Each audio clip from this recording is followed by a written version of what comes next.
वो तलवार अचानक ऐसे चमकने लगी जैसे चांदी की तलवार हो। तलवार का हैंडल देखने में बहुत डरावना था, लेकिन उस पर बाहर की तरफ बेशकीमती रत्न जड़े हुए थे। लड़खड़ाते हुए दर्द को बर्दाश्त करते हुए गौरी की मदद से सिद्धार्थ खड़ा हुआ और दोबारा से उस टेबल को अरेंज करने के बाद एक बार फिर उस तलवार को पकड़ने के लिए आगे बढ़ा। यह सचमुच कमाल की बात है कि यह तस्वीर से तलवार बाहर निकलती जा रही थी। क्या सचमुच उस तलवार को पकड़कर बाहर खींचा जा सकता था? अब तक तो सिद्धार्थ और गौरी का यही मानना था। अगर वे ऐसा नहीं भी मानते तो भी उन लोगों के पास कोई दूसरा चारा नहीं था। इसीलिए सिद्धार्थ ने अपने कंधे पर टंगा हुआ टूल बैग वहीं नीचे रखा और ऊपर चढ़कर अपना हाथ आगे बढ़ाया और तस्वीर में दिख रही उस तलवार को पकड़ने की कोशिश करने लगा। ये क्या, जो उन लोगों ने सोचा था वो तो सच था। सिद्धार्थ को जो तस्वीर में से बाहर निकलते दिखाई दे रही थी उस तलवार को पकड़ सकता था। उसने बिल्कुल भी वक्त नहीं लगाया और उस तलवार पर अपनी पकड़ बना ली। उसके तलवार को पकड़ते ही तस्वीर के अंदर से गुस्से से गुर्राने की आवाज आने लगी। चाहे जो हो, सिद्धार्थ को अब उस तलवार को तस्वीर से खींचने से कोई रोक नहीं सकता था और उसने किया भी ऐसा ही। उसने कसकर उस तलवार पर अपनी पकड़ बना ली। यह बहुत हैरान करने वाली और अजीब बात थी, लेकिन सच में उस तस्वीर से वो तलवार पूरी तरह बाहर निकल गई थी।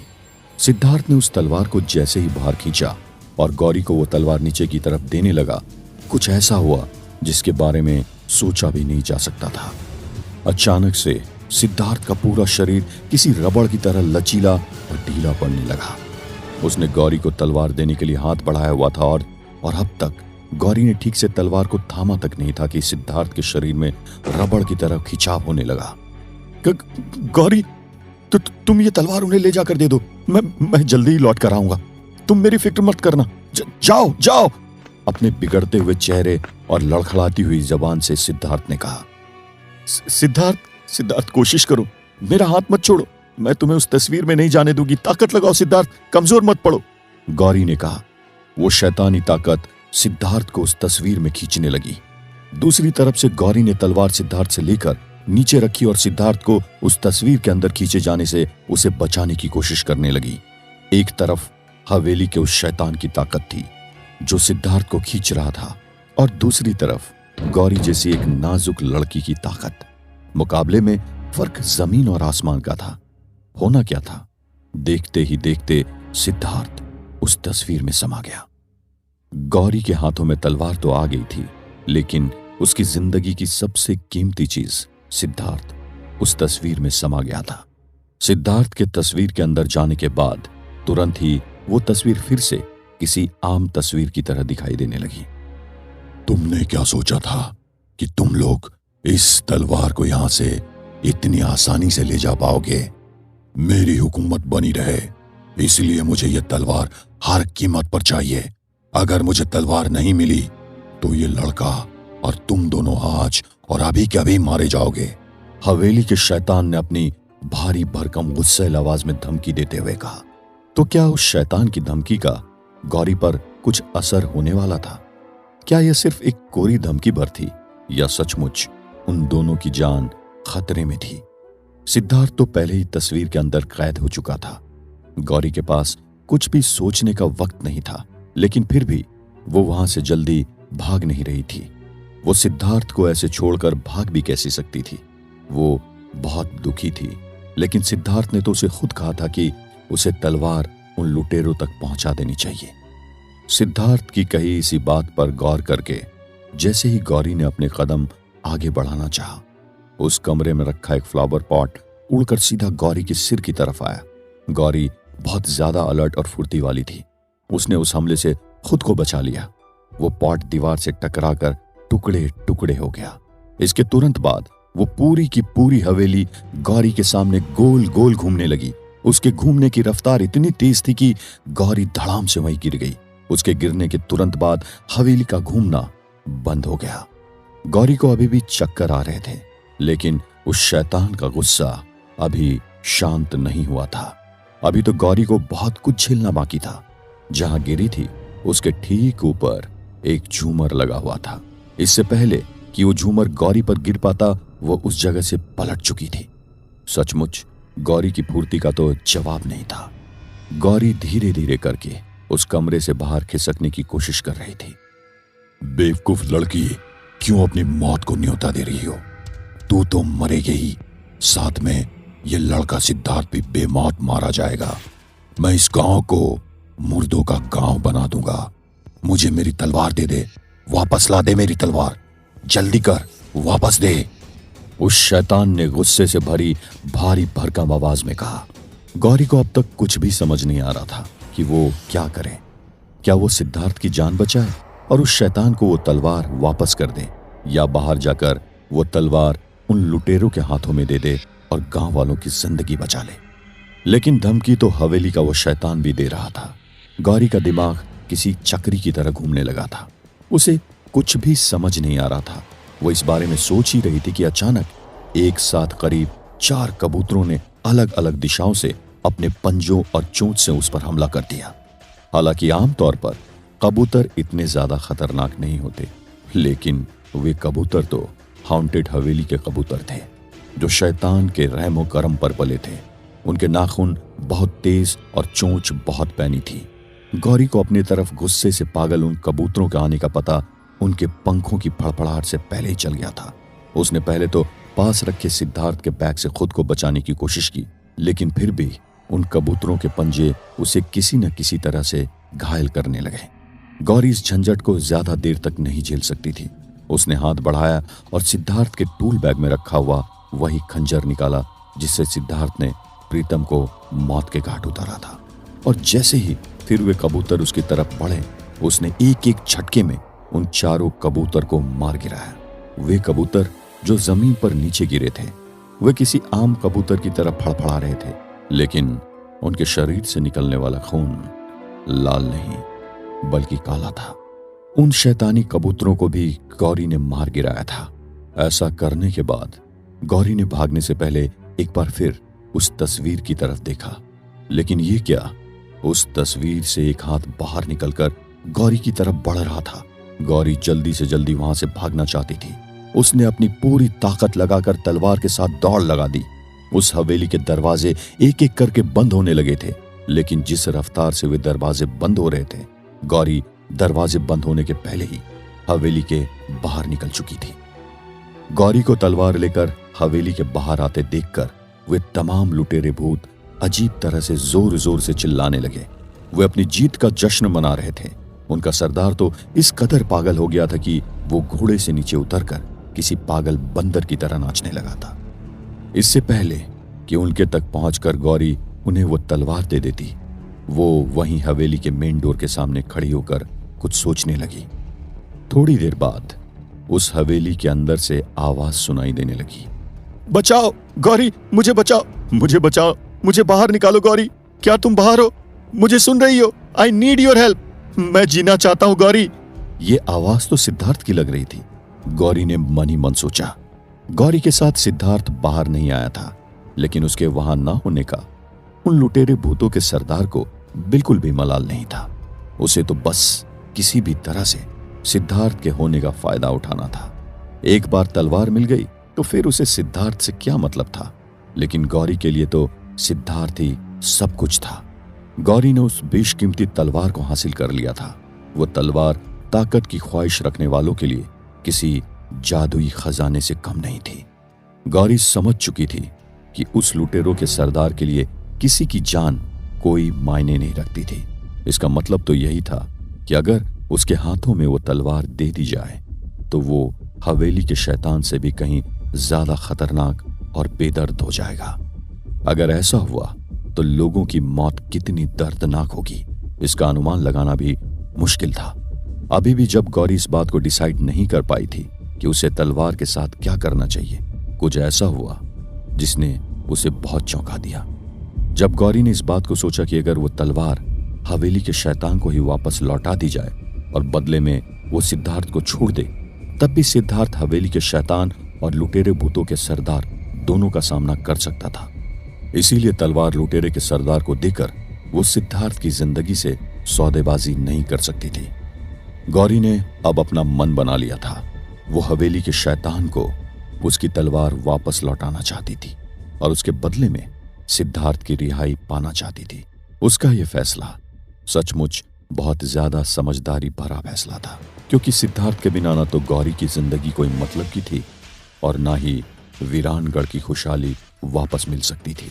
इससे पहले कि वो आगे का कदम उठा पाती, कुछ लुटेरे भूतों ने उसे आकर घेर लिया। सिद्धार्थ की जान दांव पर लग चुकी थी। वे लुटेरे गौरी से जबरन वो तलवार छीन चुके थे। तो क्या वे लुटेरे गौरी से वो तलवार छीनकर भाग सकेंगे? क्या गौरी उनसे निपट लेगी? अगर तलवार लुटेरों की हो गई तो वीरानगढ़ के लोगों का मुकद्दर क्या होगा? क्या हवेली का शैतान सिर्फ उस तलवार के चले जाने से बहुत कमजोर पड़ जाएगा? जानने के लिए सुनते रहिए। गौरी शैतान की तलवार को बाहर ले जाकर सिद्धार्थ को खो चुकी थी। सिद्धार्थ को उस तस्वीर से बाहर निकलवा पाना उसके लिए बहुत ज्यादा मुश्किल हो गया था। बिना तलवार के वो शैतान सिद्धार्थ को कभी आजाद नहीं करने वाला था। तो क्या अब सिद्धार्थ हमेशा के लिए उस तस्वीर में ही कैद हो जाने वाला था? नहीं, ऐसा नहीं हो सकता। गौरी के रहते ऐसा कैसे हो सकता था? वो तो सिद्धार्थ के लिए कुछ भी करने को तैयार थी, लेकिन वो शैतान गौरी को पहले ही अपनी उस तलवार की अहमियत समझा चुका था, तो उसे अब किसी भी बात से मनाए जाना तो इम्पॉसिबल था। दिन निकल चुका था और वो लुटेरे भूत उस तलवार को लेकर वहां से निकल चुके थे। गौरी को इस बात का कोई भी आइडिया नहीं था कि वो लोग उस तलवार को लेकर कहां गए होंगे। उसे तो बिल्कुल भी ये नहीं समझ आ रहा था कि वो अपने सिद्धार्थ को वापस कैसे लाए। सुबह हो चुकी थी और गौरी हवेली के बाहर बैठकर रो रही थी। सुबह होते ही, जैसा कि उन लुटेरों ने वादा किया था, गांव से अगवा किए गए लोगों को उन्होंने छोड़ दिया था। उन्होंने उन लोगों को गांव के पास ही के एक गहरे गड्ढे में छुपा कर रखा था। वे सब लोग अपने अपने घर पहुंच चुके थे और उनके साथ उनके परिवार वाले भी सिद्धार्थ का शुक्रिया अदा करना चाहते थे। गेस्ट हाउस से उन्हें पता चला कि सिद्धार्थ और गौरी को वो लुटेरे अपने साथ रात में ही हवेली लेकर चले गए थे। मिस्टर बजाज, बूढ़े बाबा और गांव के बाकी लोग भी उन दोनों की तलाश में हवेली के पास तक पहुंचे। हवेली के अंदर दाखिल होने की तो बूढ़े बाबा के अलावा उनमें से किसी में भी हिम्मत नहीं थी, लेकिन इसकी जरूरत भी नहीं पड़ी। गौरी हवेली के बाहर ही बैठकर रो रही थी।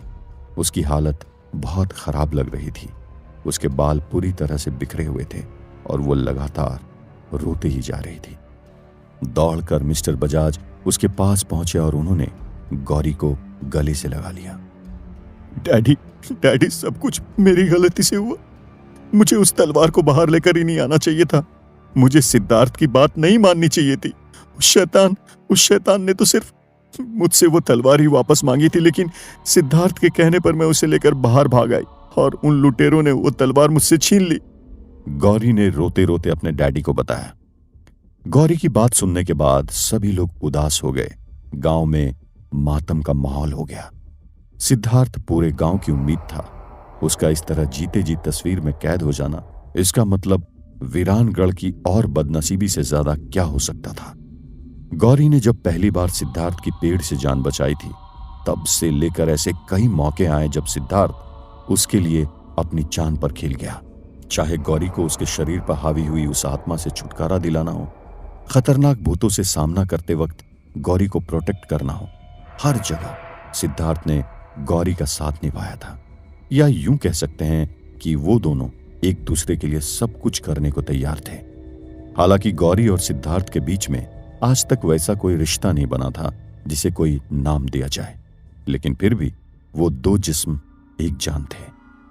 दोनों ही एक दूसरे से खुलकर कभी अपने प्यार का इजहार नहीं कर पाए थे, लेकिन प्यार तो दोनों के ही दिलों में था। गौरी को आज अपने सिद्धार्थ के लिए सती सावित्री की तरह मौत से भी लड़ जाना था। तो गौरी का अगला कदम क्या होने वाला था? गौरी ने अंदर जो कुछ भी हुआ था सब कुछ गांव वालों को साफ साफ बता दिया था, लेकिन अब जो वो करने वाली थी वो सोच भी पाना गांव के और लोगों के बस की बात नहीं थी। गौरी ने किसी से कुछ भी नहीं कहा और वो दौड़कर उस हवेली में वापस चली गई। गौरी के वहां से उठकर जाने के बाद मिस्टर बजाज और बाकी लोग ने उसे रोकने की कोशिश की, लेकिन वो किसी के रोकने से नहीं रुकी। ये बात तो किसी से नहीं छुपी थी कि वो शैतान अपनी उस तलवार के खो जाने पर किस हद तक बौखला गया होगा। अब शायद वो किसी को भी जिंदा न छोड़े। फिर भी गौरी की हिम्मत का जवाब नहीं था। सिद्धार्थ के लिए अपनी जान हथेली पर लिए वापस हवेली में चली गई। गौरी उस वक्त उदास तो थी, लेकिन उसके अंदर की बौखलाती आग और उस शैतान को लेकर जो गुस्सा था, वैसा पहले कभी नहीं देखा गया था। गौरी का गुस्सा लाजमी था, क्योंकि उसकी सबसे कीमती चीज उससे छीन ली गई थी। लेकिन यही तो शैतान के साथ भी हुआ था। तो क्या गौरी जैसी एक मामूली सी लड़की इतनी खतरनाक शैतान को ललकार सकती थी? अगर ऐसा होता तो उसका नतीजा क्या होता? गौरी को नतीजे की परवाह नहीं थी। उसे हर हाल में सिद्धार्थ की रिहाई चाहिए थी। मैं जानती हूं तुम बहुत बड़े शैतान हो। पूरा वीरानगढ़ तुम्हारे खौफ और आतंक से थर थर कांपता है। तुम सैकड़ों लोगों की जान भी ले चुके हो, लेकिन आज मैं तुम्हें ललकारती हूं। तुम्हारी असली गुनाहगार मैं ही हूं। मैं ही वो तलवार सिद्धार्थ के हाथों से छुड़ाकर बाहर ले गई थी। तुम चाहो तो मेरी जान ले लो, मुझे अपनी जान की परवाह नहीं, लेकिन सिद्धार्थ को छोड़ दो, या तो मुझे भी मार दो, वरना मैं तुम्हारे वजूद को खत्म कर दूंगी। गुस्से में आग बबूला होकर गौरी ने शैतान से कहा, एक आदमी सी लड़की होकर इतना बढ़ चढ़कर बात कर रही हो। तुम दोनों ने इस खेल में सारी हदें पार कर दी है। लगता है तुम्हें मौत का भी खौफ नहीं रह गया। तुम इंसानों का भी जवाब नहीं। तुम खुद जानती हो कि मुझसे भूत, प्रेत, चुड़ैल तक खौफ खाते हैं। फिर भी तुम्हारी इतनी जुर्रत। मैं चाहूं तो तुम्हें 2 पल में मिट्टी में मिला सकता हूं, चुटकी में मसल सकता हूं, जिंदा निकल सकता हूं। लेकिन मुझे इस सब से कुछ मतलब नहीं। इस वक्त मुझे बस मेरी वो तलवार चाहिए। अगर मुझे वो तलवार नहीं मिली तो वो लड़का सिद्धार्थ तुम्हें इस जन्म में तो कभी नहीं मिलेगा। उस शैतान ने गौरी को धमकाते हुए कहा। उस शैतान ने गौरी को 10 दिनों के अंदर वो तलवार उन लुटेरों भूतों से छुड़ाकर वापस हवेली में पहुंचाने को कहा था। गौरी को किसी भी हाल में यह करना था। अगले दिन से नवरात्र शुरू हो रही थी। अगर 10वें दिन तक गौरी उस तलवार को वापस हासिल करने और उस शैतान तक पहुंचाने में कामयाब नहीं होती, तो आने वाले दशहरे पर बुराई शायद अच्छाई को निगल जाती। नहीं, गौरी ऐसा कभी नहीं होने देगी। सिद्धार्थ के साथ रहकर उसने हर एक बुराई से डटकर लड़ना सीखा था। वो इस बार भी घुटने नहीं टेकने वाली थी। शैतान की हार पक्की थी, क्योंकि उसका मुकाबला एक सच्चा प्यार करने वाली लड़की से था। नफरत चाहे कितनी ही मजबूत क्यों ना हो, उसे प्यार के आगे हमेशा झुकना ही पड़ता है। ये देखने वाली बात थी कि क्या गौरी को देवी माता से ऐसी शक्ति और प्रेरणा मिलने वाली थी कि वो उन लुटेरे भूतों से वो तलवार छुड़ाकर अपने सिद्धार्थ की जान बचा पाएगी।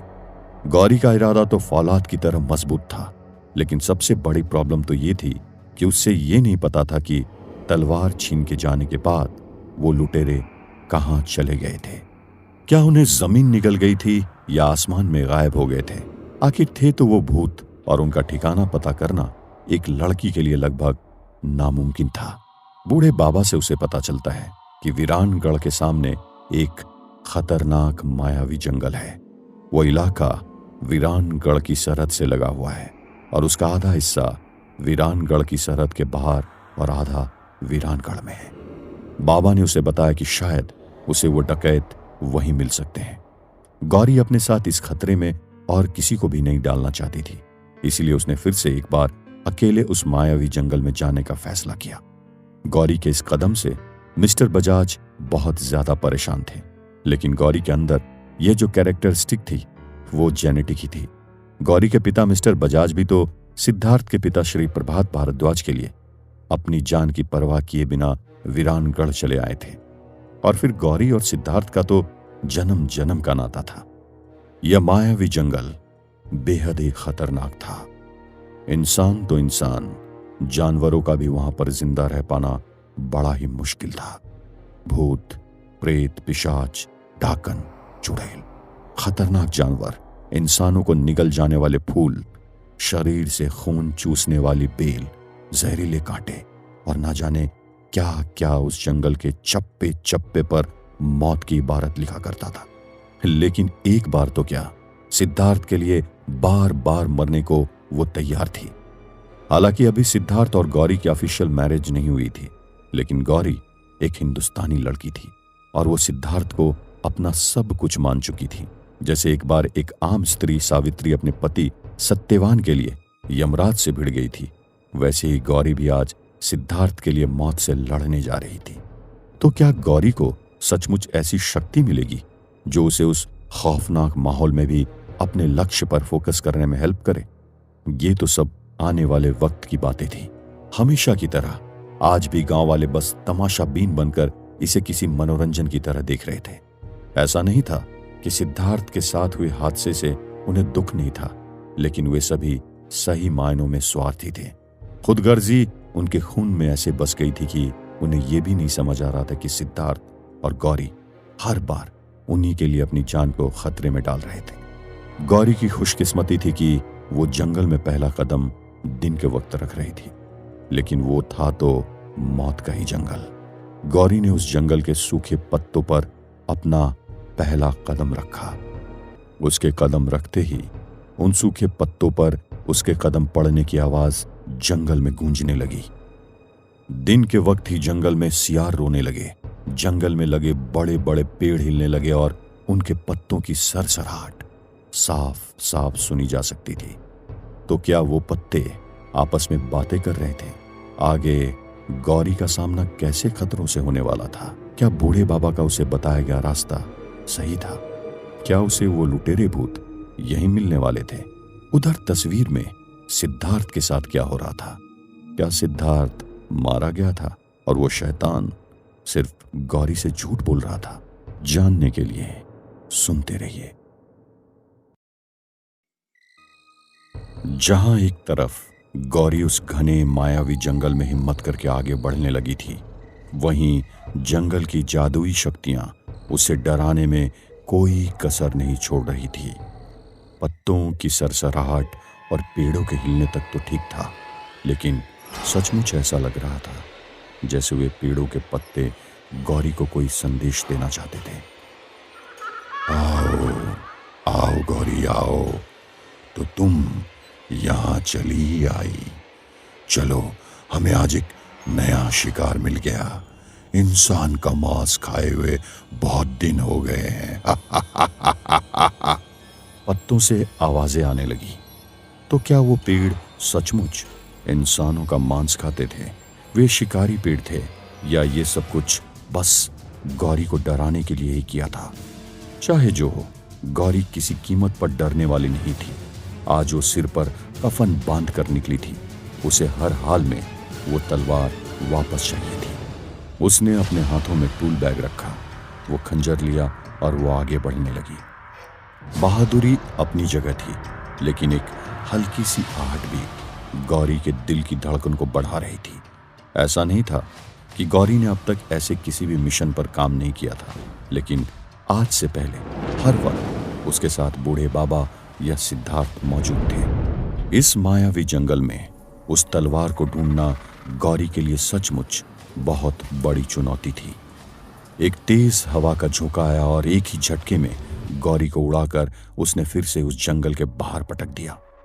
गौरी की किस्मत अच्छी थी कि उसे जिन झाड़ियों पर पटका गया था वे कटीली नहीं थी। गौरी को सिर्फ हल्की खरोंचें आई।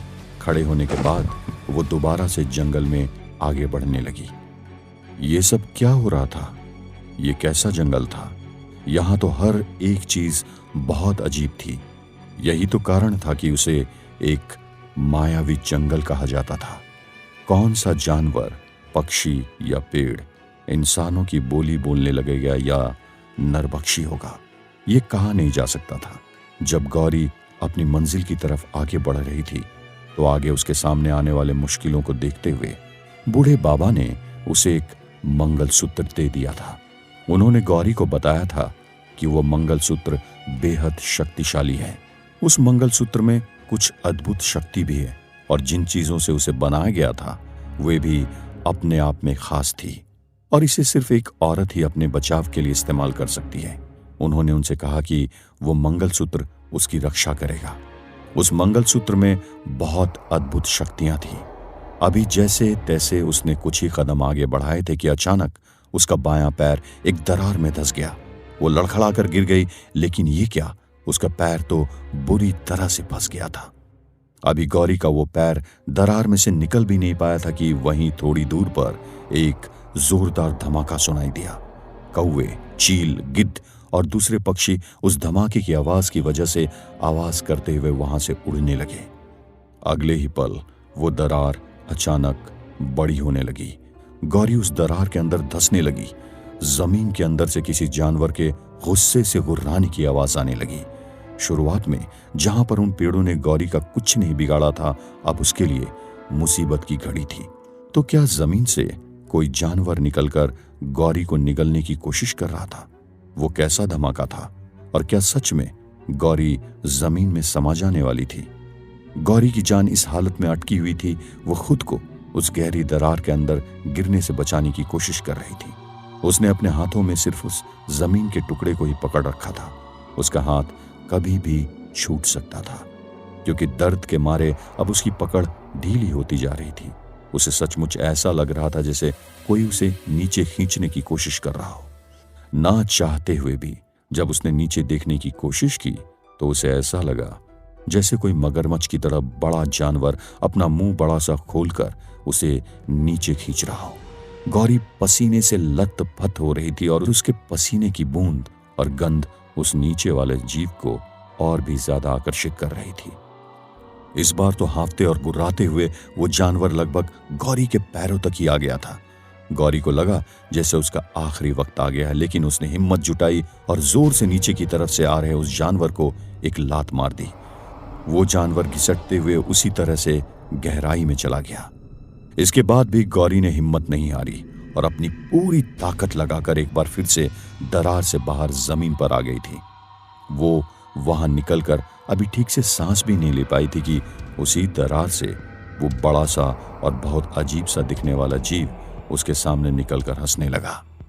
जिस हिम्मत, ताकत और समझदारी से गौरी ने खुद को उस दरार से बाहर निकाला था, उसकी वजह से वो जीव गौरी से खुश हो गया था।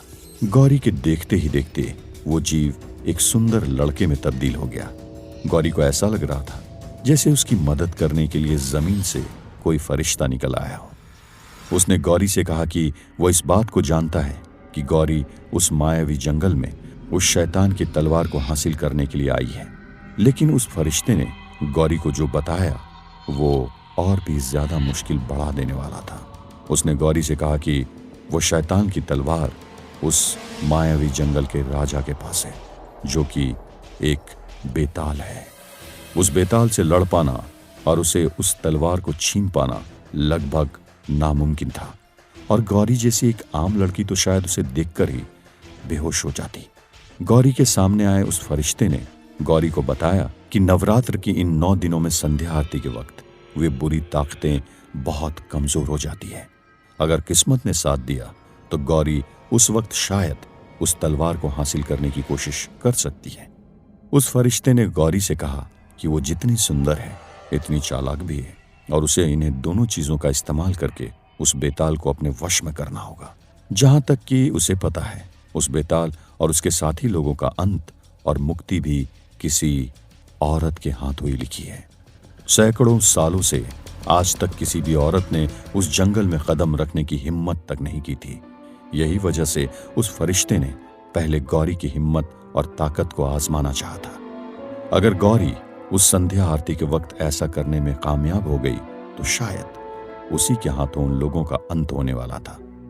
गौरी को तो हर हाल में वो तलवार चाहिए थी, और जब उसे एक बार यह बात पता चल गई कि उस बेताल और उसकी फौज की मुक्ति भी किसी औरत के हाथों ही होनी है, तो गौरी की हिम्मत और भी बढ़ गई। ऐसा लग रहा था जैसे दशहरे के पहले ही इस बार बुराई पर अच्छाई की जीत दिखाई देने वाली थी। नवरात्र के पवित्र रातों में शक्ति का आशीर्वाद पाकर गौरी सिद्धार्थ की जान बचाने के लिए उस तलवार को हासिल करने वाली थी। लेकिन जैसा कि गौरी को पता चला था, सब कुछ सुनने में आसान था लेकिन करने में नहीं। अभी तो गौरी की परेशानियों की शुरुआत हुई थी। ये सब कुछ इस एक दिन में ही खत्म नहीं होने वाला था। वो बेताल उस जंगल की ऐसी गहराइयों में रहता था कि उस तक पहुंच पाना नामुमकिन था। गौरी जब वहां से आगे बढ़ी तो उसके आगे पूरी भूल भुलैया थी। जंगल में किसी भी तरफ कोई भी रास्ता नहीं सूझ रहा था। उसे किस डायरेक्शन में आगे बढ़ना चाहिए यह तक भी वो समझ नहीं पा रही थी। सुबह सुबह उस जंगल की तरफ बढ़े जाने के कारण उसने कुछ खाया पिया तक नहीं था। टूल बैग में रखी बोतल का पानी पहले ही खत्म हो चुका था। वो फरिश्ता जिसने उसे ये सब कुछ बताया था वो उसे इतना बताकर कहीं गायब हो गया था। इसका मतलब साफ था कि आगे का रास्ता उसे खुद ढूंढना और तय करना था।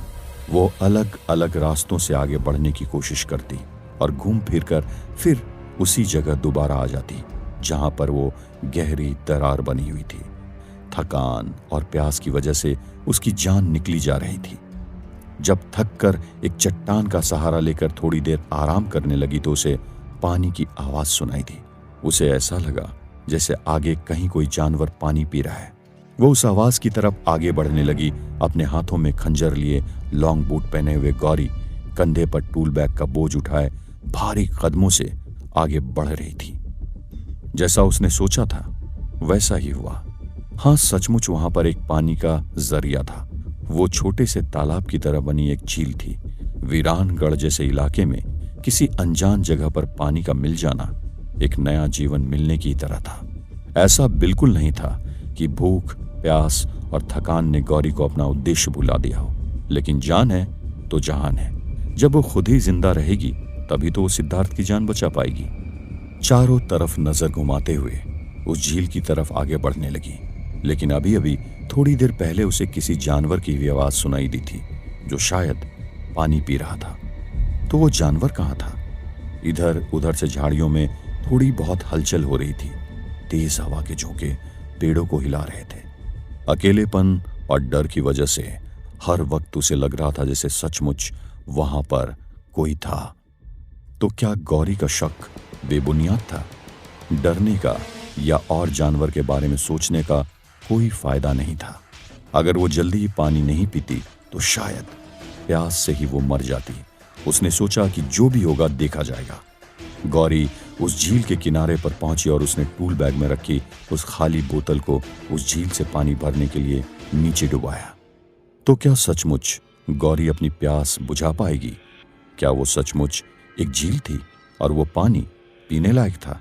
गौरी कब तक उस बेताल के पास पहुंच पाएगी? आखिर वो जानवर जिसकी आवाज गौरी ने सुनी थी वो कहां था? क्या नवरात्रि के 9 दिनों के अंदर उस बेताल का संहार करके वो तलवार वापस ला पाएगी, या इस नवरात्रि में बुराई की जीत हो जाएगी? जानने के लिए सुनते रहिए। गौरी को गांव से निकले लगभग 5 घंटे हो गए थे। दोपहर का वक्त था, इसीलिए वो प्यास को ज्यादा देर तक नहीं बर्दाश्त कर सकती थी। उसने झील से बोतल में पानी भरकर पीना शुरू कर दिया। जैसा उसके दिल में थोड़ा डाउट था कि वो पानी पीने लायक होगा या नहीं, वैसा कुछ भी नहीं था। वो पानी साफ और पीने लायक था। वो एक कुदरती झील थी। वहीं पेड़ पर एक भालू बैठा हुआ था। यह वही जानवर जिसकी आवाज गौरी ने पहले सुनी थी। वो गौरी पर नजर बनाए हुए था। गौरी जैसे ही पानी पीने लगी वो पेड़ से नीचे उतरकर गौरी की तरफ आने लगा। गौरी आने वाले किसी भी खतरे के लिए बिल्कुल तैयार थी। उसने अभी भी अपने हाथों में खंजर पकड़ा हुआ था, लेकिन जब उसने उस भालू को अपनी तरफ आते देखा तो गौरी ये भी समझ गई थी कि इतने बड़े भालू का सामना करना इतना आसान नहीं होने वाला था, और वो पहले ही थक कर चूर हो चुकी थी। अगर वो उस भालू से लड़ाई कर भी लेती तो भी शायद 2 मिनट से ज्यादा लड़ नहीं पाती। बिना कुछ किए गौरी उसे आता देखकर वहीं झील के किनारे किसी मुर्दे की तरह सांस रोक कर लेट गई। वो भालू गौरी के नजदीक आया और उसे सूंघने लगा। वो गौरी के चारों तरफ चक्कर लगाकर उसे सूंघ रहा था। गौरी जानती थी कि अगर उसने इस बीच जरा भी सांस ली तो वो भालू उसे जिंदा नहीं छोड़ेगा।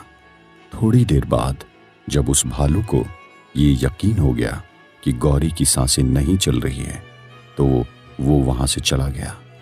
गौरी ने राहत की सांस ली और फिर वो चलने ही लगी थी कि अचानक उसे ठोकर लगी और वो नीचे गिर गई। गौरी इतनी ज्यादा थक चुकी थी कि अब की बार जब वो नीचे गिरी तो उसकी खड़े होने की हिम्मत नहीं हुई। हालांकि गौरी को नीचे गिरने से कोई चोट नहीं लगी थी, लेकिन नीचे गिरते ही थकान की वजह से उसे नींद आ गई। बीती रात भी उसने जागकर ही गुजारी थी, इसीलिए वो अपने आप को सोने से तो नहीं रोक पाई। वो जगह सोने के लिहाज से बिल्कुल भी सही नहीं थी। गौरी से बहुत बड़ी गलती हो गई थी। लेकिन ये क्या?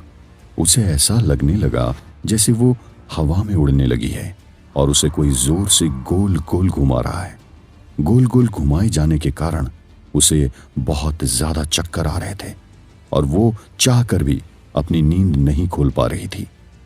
तो क्या गौरी कोई सपना देख रही थी या वो सच में हवा में उड़ रही थी और उसे इस तरह से गोल गोल घुमा कौन रहा था?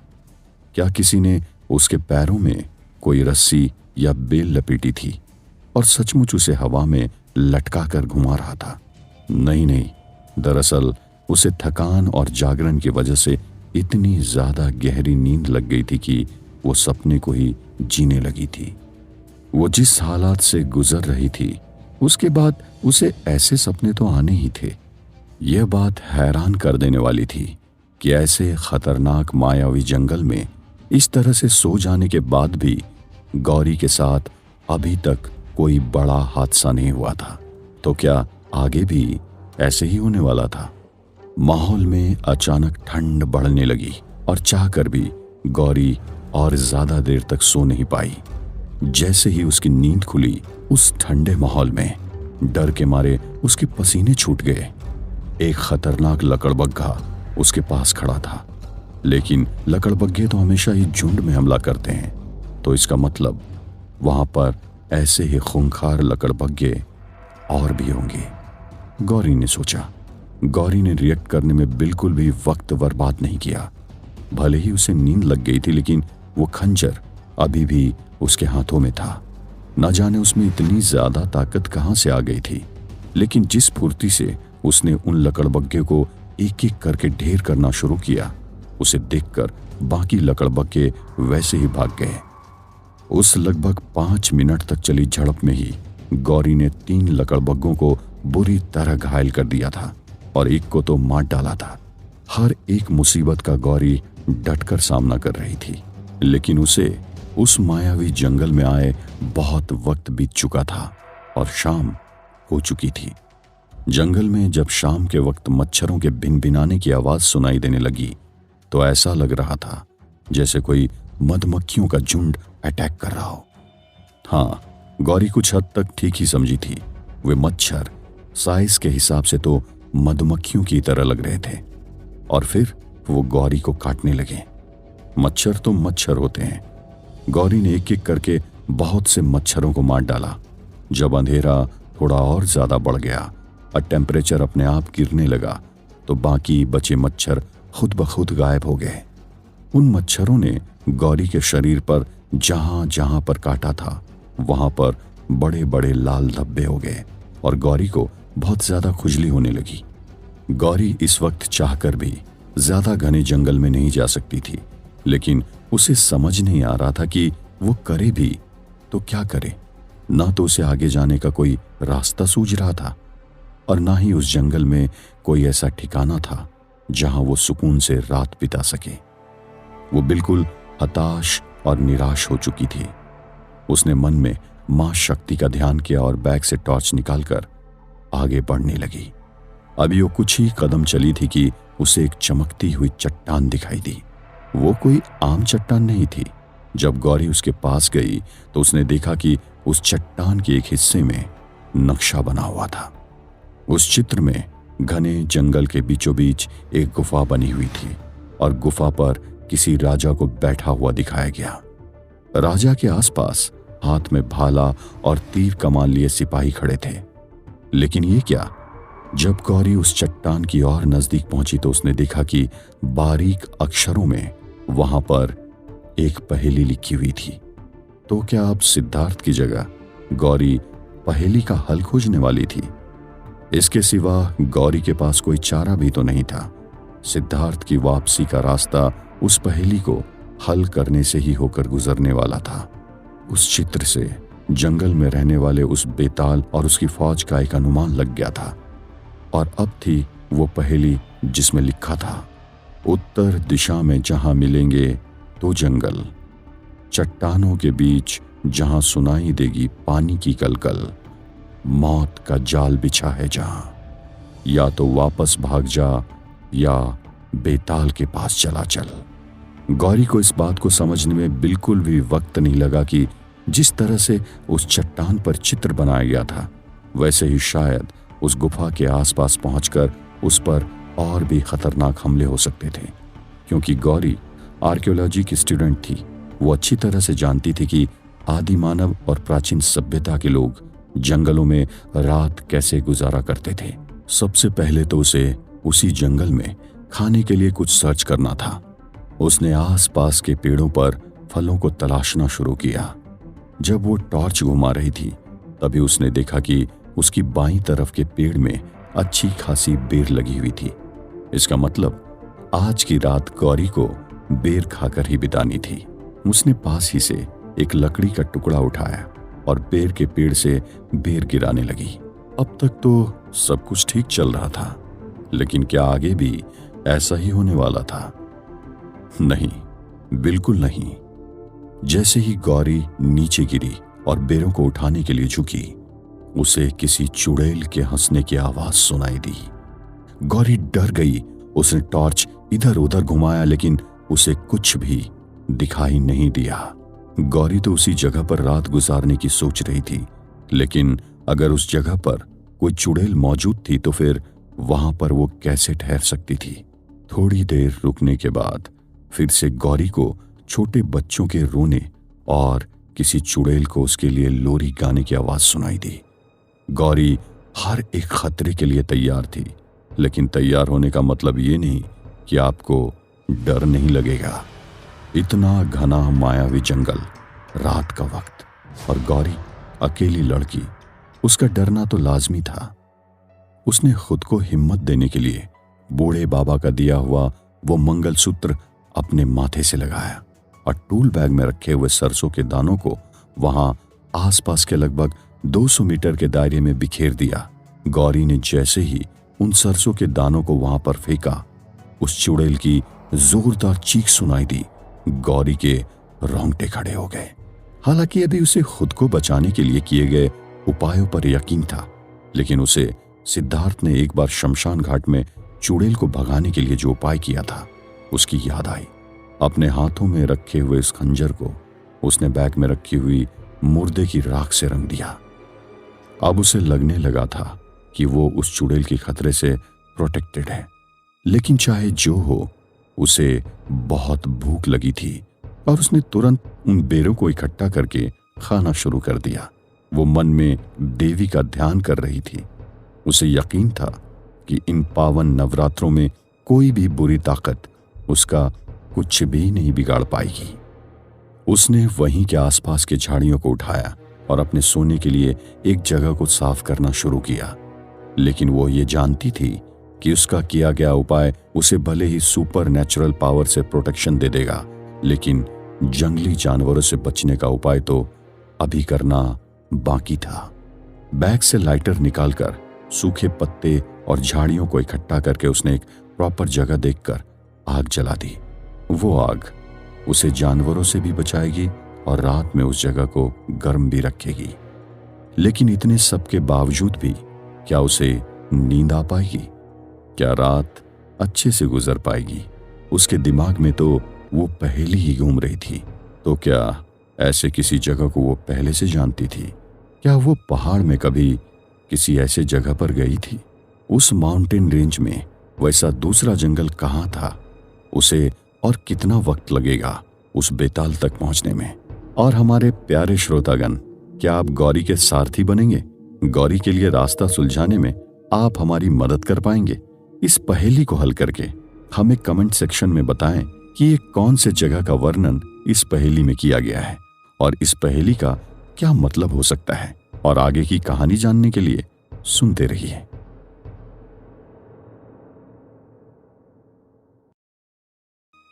उस चित्र के साथ लिखी हुई पहेली को समझ जाने के बाद गौरी के लिए आगे का रास्ता तय करना बहुत बड़ी बात नहीं थी, लेकिन रास्ते में परेशानियां भी कम नहीं थी।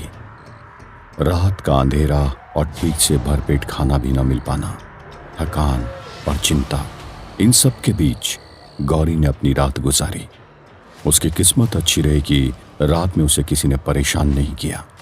शायद इस सब के पीछे भी बूढ़े बाबा का दिया हुआ वो शक्तिशाली मंगलसूत्र गौरी के लिए किए गए उपाय ही थे।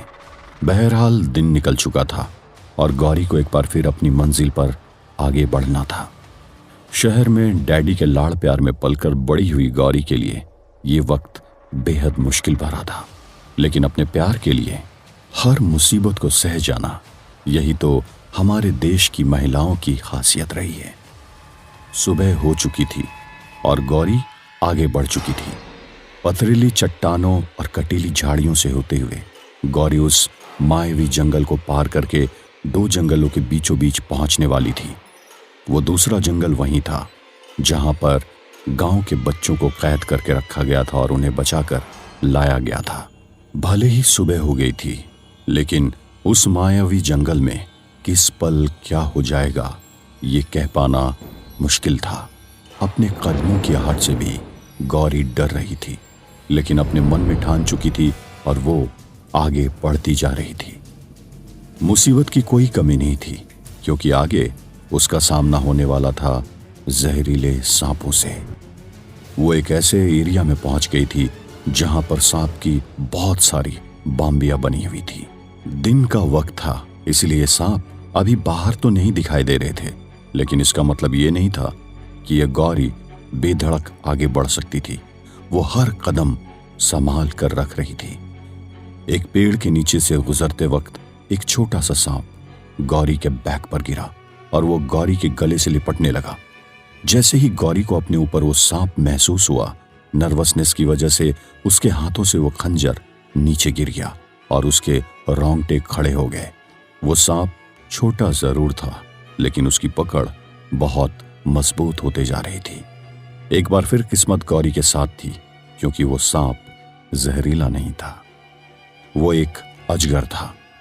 खुद को छुड़ाने के लिए गौरी पूरी कोशिश करने लगी, लेकिन वो अजगर अपनी पूंछ की तरफ से गौरी पर पकड़ मजबूत कर रहा था। गौरी ने उसे मुंह के तरफ से कसकर पकड़ रखा था। लगभग 5 मिनट का वक्त बीत चुका था और अब उसका दम घुट रहा था। उसकी हालत ऐसी थी कि वो जमीन पर पड़े हुए खंजर को भी नहीं उठा सकती थी। तभी वो पीछे लगे एक पेड़ से जाकर टिक गई और उसकी मोटी छाल से खुद की गर्दन समेत उस अजगर को भी रगड़ने लगी। गौरी की ये तरकीब काम कर गई और जैसे ही उस अजगर की पकड़ थोड़ी सी ढीली हुई, गौरी ने उसे दूर फेंक दिया। जैसे ही गौरी ने उसे जमीन पर फेंका, वो झाड़ियों में चला गया। गौरी पसीने से लथपथ हो गई थी। थोड़ी देर लंबी गहरी सांस लेने के बाद उसने बोतल से पानी निकालकर पिया। हालांकि गौरी के ठीक से खाना न खाने के कारण उसमें उतनी ताकत नहीं बची थी, लेकिन वो उतना भी बड़ा अजगर नहीं था जिसका सामना गौरी न कर सके। हर तरफ ठीक से नजरें घुमाते हुए पूरी सावधानी से वो उसी दिशा में और आगे बढ़ने लगी। अचानक एक बार फिर उसे पीछे लगे हुए ऊंचे ऊंचे पेड़ों की डालियां जोर जोर से हिलने लगी। जब गौरी ने पलट कर देखा तो हिलती हुई डालियों के अलावा उसे कुछ भी नहीं दिखाई दिया। एक बार फिर अचानक हुई हलचल ने गौरी को डरा दिया था। जब वो उस तरफ देख रही थी, तभी आसपास के और भी पेड़ वैसे ही हिलने लगे। थोड़ी देर बाद उसे बंदरों के आपस में झगड़ने की आवाज सुनाई दी, जिसे सुनने के बाद उसने थोड़ी सी चैन की सांस ली। लेकिन उसका यह सुकून अगले ही पल उस वक्त छिन गया जब उसे एक दूसरी आवाज सुनाई दी। यह आवाज थी शेर के दहाड़ने की। दिल दहला देने वाली वो शेर की आवाज लगभग 500-600 मीटर की दूरी से आ रही थी। अगर इस वक्त सचमुच वो शेर वहां पर आ गया तो गौरी का बच पाना नामुमकिन होगा। थकान और कमजोरी से उसकी हालत खराब हो चुकी थी।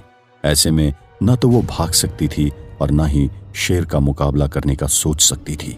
उस आवाज ने तो गौरी को भगवान की याद दिला दी। हाँ, सच कहा, उसे भगवान की याद आई थी।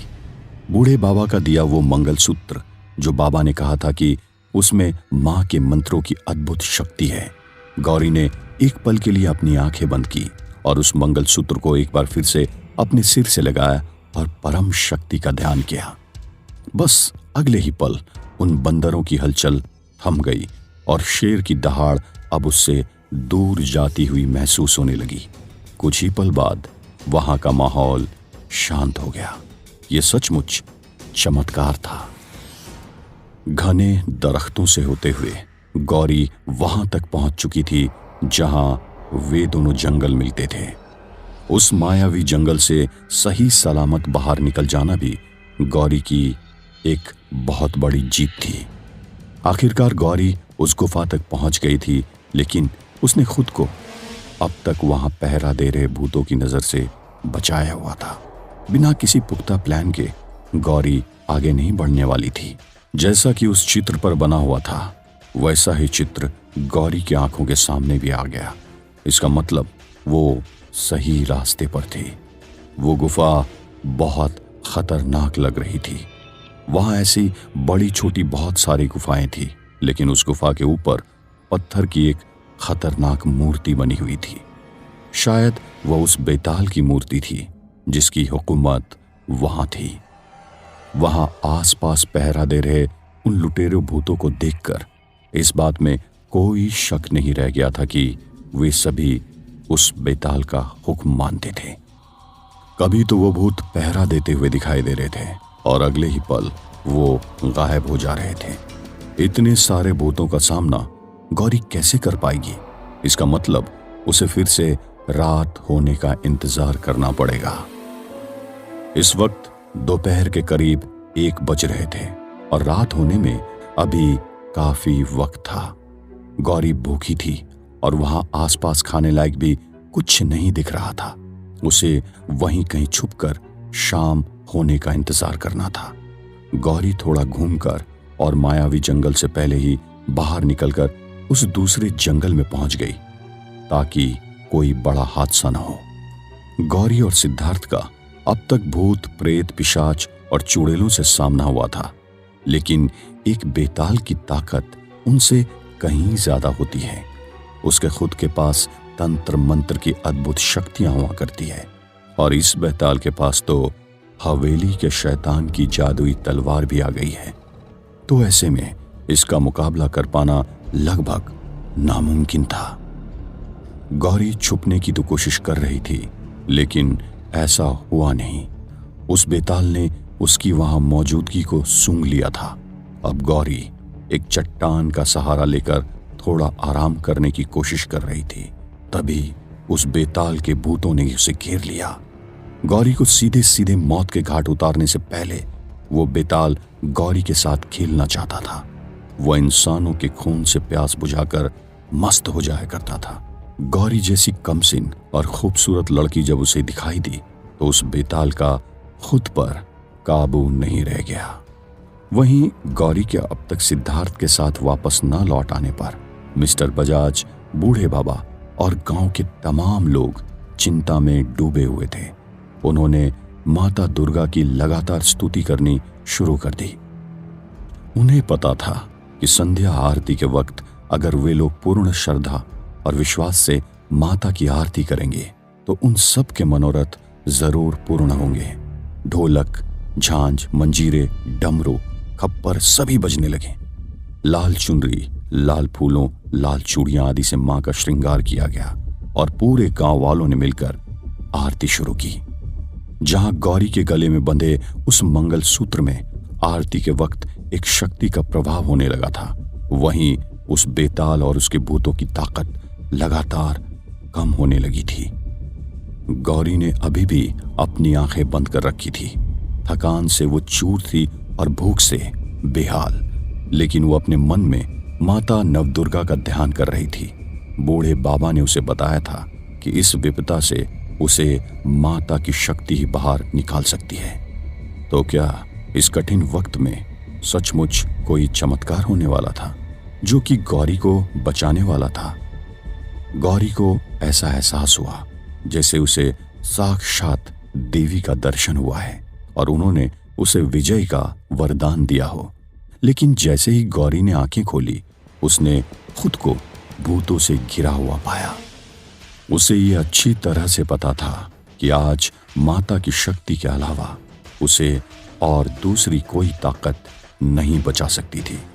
उसने फिर से एक बार माता का ध्यान किया। जहां उसे देखकर वो भूत जोर जोर से हंसने लगे थे, वहीं वो बेताल खुद अपनी गुफा से एक डायनासोर की तरफ बाहर निकला। देखने में वो बहुत अजीब और खतरनाक लग रहा था। उसका चेहरा तो इंसानों की तरह था, लेकिन उसके दांत मगरमच्छ की तरह बाहर निकले थे।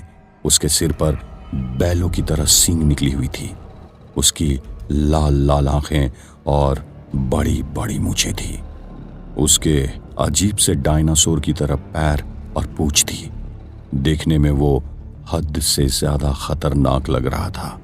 वहीं उसके चलने से पूरी जमीन थर थर कांप रही थी। अपने हाथों में वो तलवार लिए गौरी की तरफ बढ़ रहा था। अब तक उन भूतों ने गौरी पर हमला नहीं किया था और गौरी ने अपने मंगलसूत्र को कसकर थाम रखा था। जैसे ही वो बेताल गौरी के पास आया, वहां एक चमत्कार हुआ। गौरी का मंगलसूत्र उसके गले से निकलकर उसके हाथों में आ गया। देखते ही देखते वो किसी जाल की तरह बन गया और गौरी में एक अद्भुत शक्ति आ गई। ऐसा लगा जैसे कोई ताकत गौरी से ये कह रही हो कि इस जाल में उस बेताल को कैद कर लो। गांव में चल रही संध्या आरती अब खत्म होने को थी। इससे पहले कि वहां पर कर्पूर आरती होती, गौरी ने उस जाल को पूरी ताकत से शैतान की तरफ फेंक दिया। वो बेताल जैसे ही उस अभिमंत्रित मंगलसूत्र से बने जाल में फंसा, उसके सारे साथी भूत अपने आप वहां से गायब हो गए। तो क्या इतनी आसानी से गौरी उस बेताल को मुक्ति देकर वो तलवार हासिल कर लेगी? क्या आरती के जारी रहते ही गौरी उस बेताल पर जीत हासिल कर लेगी? क्या गौरी की जिंदगी की ये आखिरी घड़ी होगी? जानने के लिए सुनते रहिए। हर वक्त किस्मत आपका साथ दे, ये जरूरी तो नहीं। ऐसा ही कुछ गौरी के साथ भी हुआ था। अब तक तो सब कुछ वैसा ही चलते आया था जैसा उसने सोचा था, लेकिन वो अभिमंत्रित मंगलसूत्र का बना ताकतवर जाल वो कैसे टूट सकता था? नहीं नहीं, ऐसा बिल्कुल नहीं हो सकता था, क्योंकि उसमें तो अद्भुत शक्तियां थी और संध्या आरती के वक्त तो उसकी ताकत कई गुना बढ़ जाया करती थी। फिर ये क्या हुआ था? जब तक गौरी तलवार छीनकर उस बैताल को मुक्ति दे पाती, उससे पहले ही गांव में संध्या आरती और उसके बाद कर्पूर आरती भी खत्म हो चुकी थी। उस मंगलसूत्र की बढ़ती हुई ताकत अब घटने लगी थी। जैसे ही वो शैतान उस जाल से आजाद हुआ, वो गुस्से से पागल हो गया। वो अपनी छाती पीटने लगा और जोर से चिल्लाने लगा। उसने इधर उधर की चट्टानों पर अपना गुस्सा निकालना शुरू कर दिया और जहां था चट्टानों के टुकड़े उड़ते हुए दिखाई दे रहे थे। उसके फौलादी हाथ सब कुछ चकनाचूर कर रहे थे। गुस्से में वो इतना बौखला गया था कि उसने उस तलवार को भी एक तरफ फेंक दिया। उसके पैरों की धमक से उस जगह का चप्पा चप्पा कांप रहा था। लेकिन ये किसने सोचा था कि जब वो इतना ज्यादा गुस्से में होगा, तभी गौरी भी अपनी हिम्मत दिखाएगी और तलवार को जाकर उठा लेगी। हाँ, गुस्से से आग बबूला होते हुए, उस बैताल की परवाह ना करते हुए, गौरी ने अब उस जादुई तलवार पर दोबारा से पकड़ बना ली थी। वो तलवार उठाकर उसी तरफ वापस भागने लगी जहां से वो पहले आई थी। गौरी, जो कि एक दुबली पतली नाजुक सी लड़की थी, वो आगे भाग रही थी और गुस्से से गुर्राते हुए एक डायनासोर कदमों वाला खतरनाक बेताल उसके पीछे दौड़ने लगा। पूरा जंगल उसके गुस्से से थर्रा रहा था। सारे पंछी इधर उधर उड़ने लगे। उनके पंखों के टकराने और चहचहाने की आवाजें आने लगी। जंगली जानवर यहां वहां अपनी जान बचाकर भागने लगे। हाथी, शियार, यहां तक कि शेर भी आवाजें करते हुए भागने लगे। गौरी के पीछे दौड़ते दौड़ते अचानक से वो बेताल एक जगह पर रुक गया और उसने अपने पैरों को इतनी जोर से जमीन पर पटका कि गौरी जहां अपना अगला कदम रखने वाली थी, वहां की जमीन में एक बहुत गहरी और लंबी दरार बन गई। भागती हुई गौरी अपने आप को संभाल नहीं पाई और एक बार फिर वो दरार में धंस गई। इस बार वो मिट्टी के कोने को नहीं पकड़ पाई, लेकिन नीचे पेड़ की जड़ों में उलझ गई। वो मदद के लिए चीखने पुकारने लगी। मन में एक बार फिर से देवी का ध्यान करने लगी। भगवान के अलावा वहां उसकी आवाज सुनने वाला सिर्फ और सिर्फ वो बेताल था। तो क्या फिर से कोई चमत्कार गौरी की जान बचाने वाला था? भारी भरकम कदमों से दौड़ते हुए वो बेताल अब गौरी के पास पहुंच चुका था। हांफता हुआ और लार टपकाता हुआ गुस्से से आग बबूला वो बेताल हाथ बढ़ाकर गौरी को बाहर खींचने ही वाला था, तभी न जाने कहां से एक बार फिर वही सुंदर सा लड़का आया और उसने गौरी को उस बेताल से बचाते हुए उड़ाकर वहां से बाहर निकल गया। वो लड़का एक अय्यार था जो कभी भी अपना रूप बदल सकता था। गौरी के लिए तो वो लड़का फिर से एक बार फरिश्ता बनकर आया था। उसकी नजरों में वो सचमुच किसी वरदान से कम नहीं था। तलवार गौरी के हाथों में थी और अब उस तलवार की ताकत मिल जाने के बाद गौरी उस बेताल को ऐसे ही नहीं छोड़ने वाली थी। गौरी को सिद्धार्थ से अलग करने में उस बेताल का हाथ भी था। अब की बार जब बेताल ने गौरी के ऊपर झपट्टा मारने के लिए अपना हाथ आगे बढ़ाया तो गौरी ने पूरी ताकत से उस तलवार से उसके दाहिने हाथ को काट दिया। ऐसे ही उसके बाएं हाथ को भी काट दिया। वो बेताल जोर जोर से चिल्ला रहा था, तड़प रहा था। जान से तो उसे मारा नहीं जा सकता था क्योंकि वो तो पहले से ही एक मुर्दा था, लेकिन उसे उस तलवार से मुक्ति जरूर मिल जाती और गौरी ने ऐसा करने में बिल्कुल भी देर नहीं की। दोनों हाथ कट जाने के बाद वो जमीन पर तड़पते हुए पड़ा था। गौरी ने सीधे उसके दिल के अंदर तलवार घोंप दी। उसके शरीर में तलवार लगते ही वो किसी अनार दाने की तरह जलने लगा और फिर एक धमाके के साथ उड़ गया।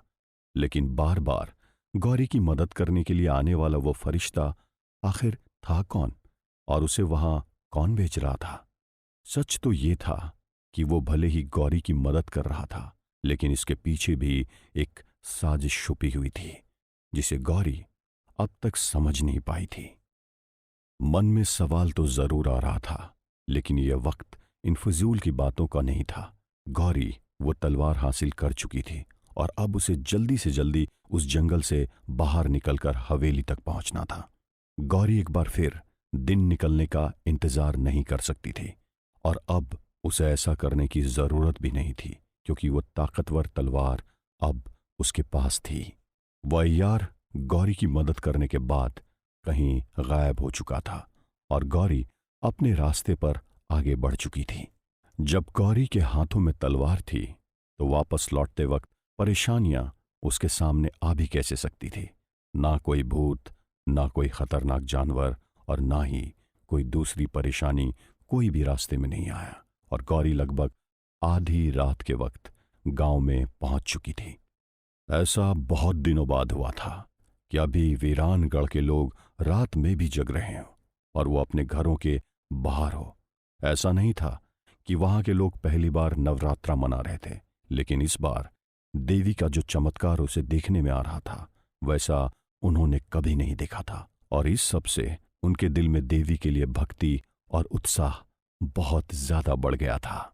यहां तक कि कुछ लोग तो गौरी को ही माता की शक्ति के रूप में पूजने का मन बना चुके थे।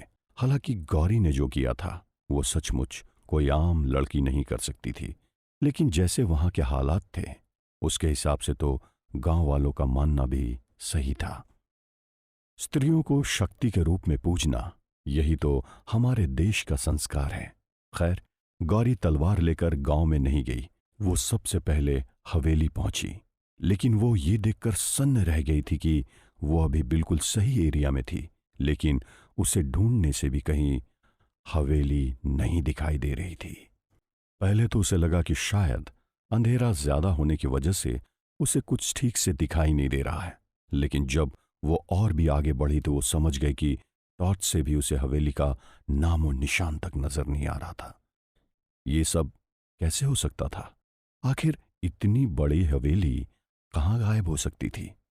हवेली के उस ताकतवर शैतान के होते भला उस हवेली को कोई कैसे गायब कर सकता था? तो क्या इस सब के पीछे उस शैतान की ही साजिश थी? गौरी जिस दिन उस तलवार की तलाश में उस मायावी जंगल में निकली थी, वो नवरात्र की छठी रात्रि थी।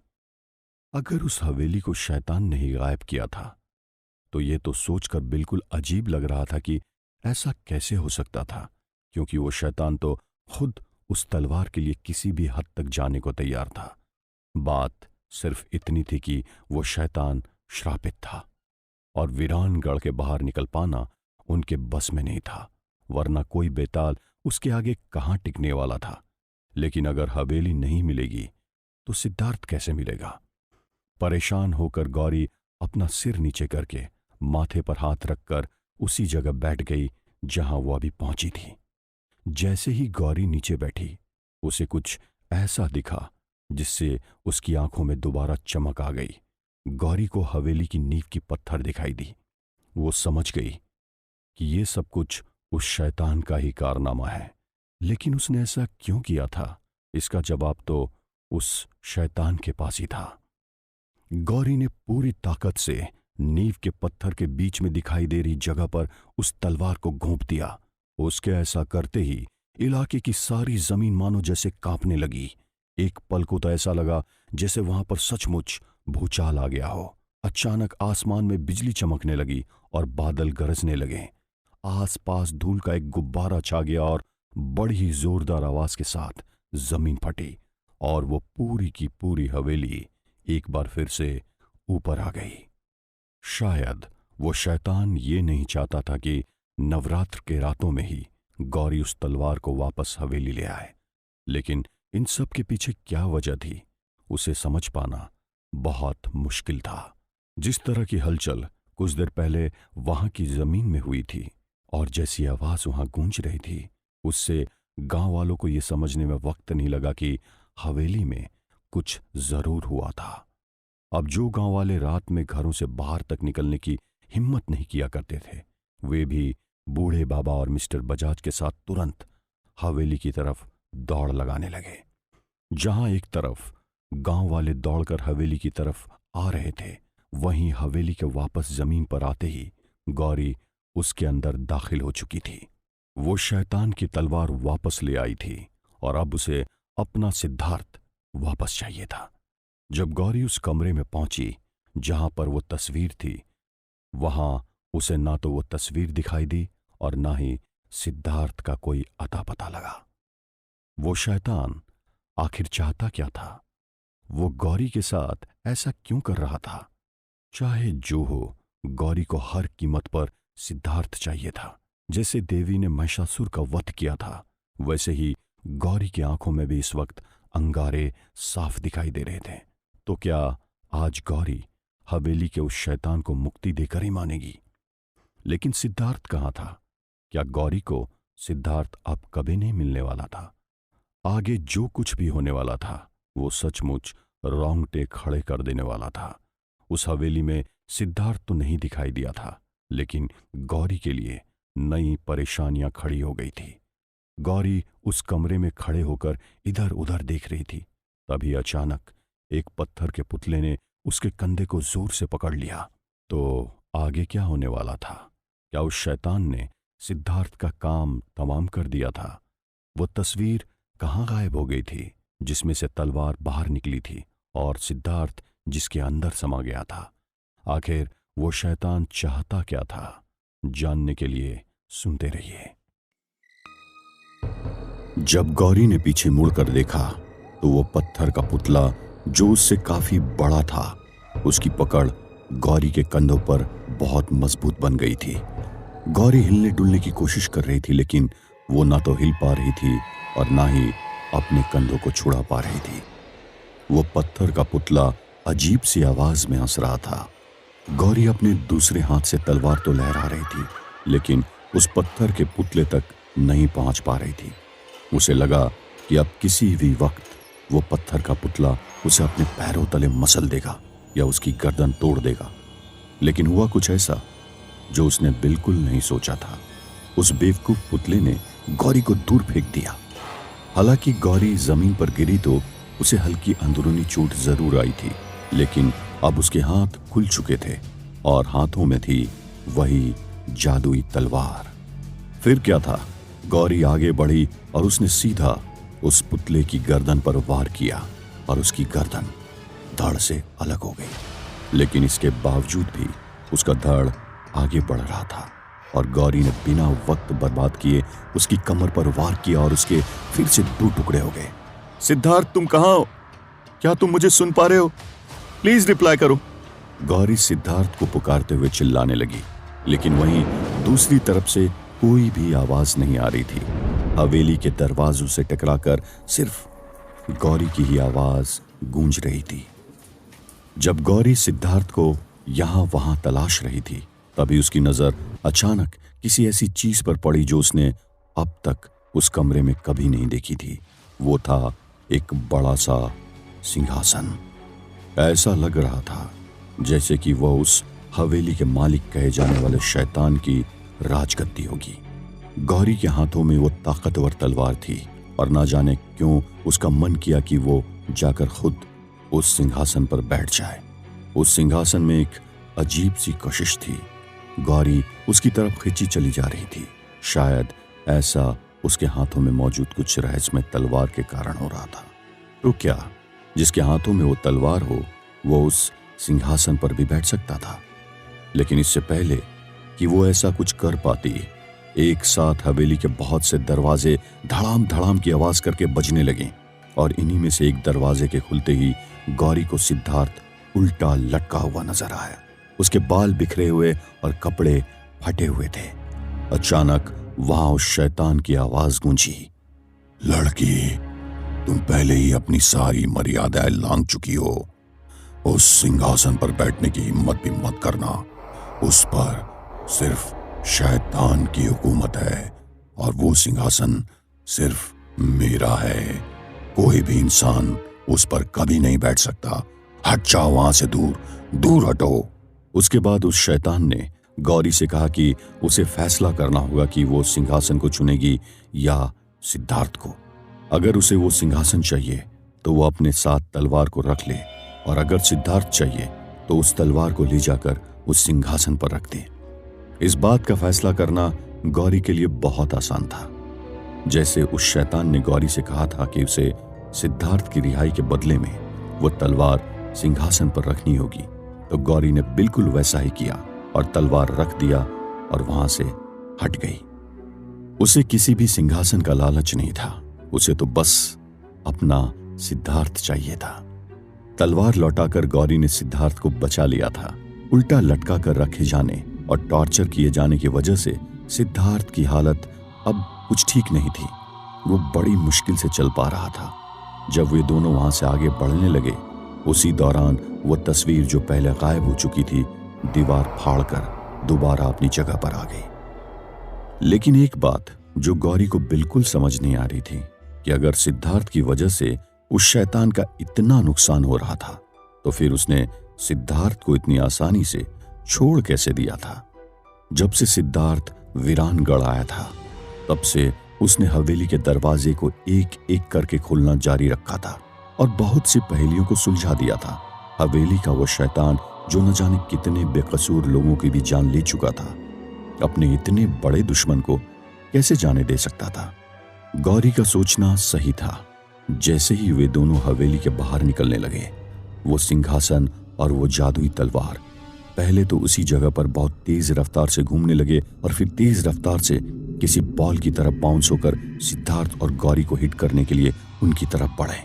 गौरी की टाइमिंग इतनी परफेक्ट थी कि जैसे ही वो सिंहासन उन पर हमला करने के लिए उछल कर इधर आया, वह सिद्धार्थ समेत जमीन पर लेट गई और देखते ही देखते वो सिंहासन तलवार समेत फिर से एक बार उसी तस्वीर में वापस समा गई। सिद्धार्थ ने अपने हौसले को इकट्ठा किया और दर्द के बीच गौरी का हाथ थामकर खड़ा हो गया। सिद्धार्थ जानता था कि जो शैतान कुछ देर पहले तक उसे इतना टॉर्चर कर रहा था, वो उन्हें इतनी आसानी से बाहर तो नहीं निकल जाने देगा। उसने टूल बैग से वो खंजर बाहर निकाल लिया। लेकिन ये क्या, इससे पहले कि वो लोग बाहर निकल पाते, हवेली के दरवाजे अपने आप अंदर से बंद होने लगे थे। इससे पहले सामने का मेन डोर क्लोज हो पाता, सिद्धार्थ गौरी का हाथ पकड़कर दौड़ गया। दरवाजे के बंद होने से पहले ही वे दोनों उस मनहूस हवेली से बाहर निकल चुके थे। एक बार फिर वे लोग उस शैतान को चकमा देने में कामयाब हो गए थे। क्या सचमुच ऐसा ही हुआ था? कौन जाने। सिद्धार्थ और गौरी के हौसले को सचमुच सलाम है। बिना किसी सुपर नेचुरल पावर के वे दोनों भूत, प्रेत, पिशाच और ऐसी तमाम बुरी ताकतों का सामना पूरी बहादुरी से कर रहे थे। इस सब के बीच सिद्धार्थ कुछ ऐसे उलझ गया था कि उसे काफी दिनों से अपने पेरेंट्स की कोई भी खबर नहीं मिल पाई थी। ये सब कुछ यूं ही नहीं हो रहा था। दरअसल वो शैतान चाहता ही था कि सिद्धार्थ इतना परेशान हो जाए कि वो खुद ही सरेंडर कर दे। आखिर वो शैतान सिद्धार्थ और उसके परिवार से क्या चाहता था? जब दरवाजे इस तरह से बंद हो रहे थे तो वे लोग ऐसे कैसे वहां से बाहर निकल सकते थे? इसकी वजह भी बहुत खास थी। बाहर गांव में माता की आरती के बाद दशहरे की पूजा शुरू हो चुकी थी। देवी विसर्जन के पहले रावण दहन का कार्यक्रम होने वाला था। आज एक बार फिर गौरी ने एक मिसाल कायम की थी। उसने बुराई को हराकर सिद्धार्थ को मौत के मुंह से बाहर निकाला था। जब ये दोनों गांव में पहुंचे तो लोगों की खुशी का ठिकाना नहीं था। हो भी क्यों ना, सिद्धार्थ ने बरसों से भूतों के खौफ में रह रहे उस गांव में खुशहाली वापस लौटा दी थी। अब जब वो खुद मौत के मुंह से निकलकर आ गया था तो गांव का यह दशहरा और भी ज्यादा धूमधाम से मनाया जाने वाला था। कुछ देर के लिए गांव वालों की खुशी में शरीक होने के बाद गौरी सिद्धार्थ को लेकर सर्किट हाउस चली गई। सिद्धार्थ को शैतान की तरफ से जिस तरह से टॉर्चर किया गया था और भूखा रखा गया था, उसकी वजह से वो काफी कमजोर पड़ गया था। सिद्धार्थ वापस पहले ही की तरफ फिट हो जाए, इसके लिए गौरी को उसका बहुत ज्यादा ख्याल रखने की जरूरत थी। गौरी सर्किट हाउस में पहुंचते ही सिद्धार्थ की सेवा में लग गई, क्योंकि सिद्धार्थ की हालत बिल्कुल भी ठीक नहीं थी। इसीलिए मिस्टर बजाज को भी इस बात से कोई एतराज नहीं था कि गौरी सिद्धार्थ का ख्याल रखे।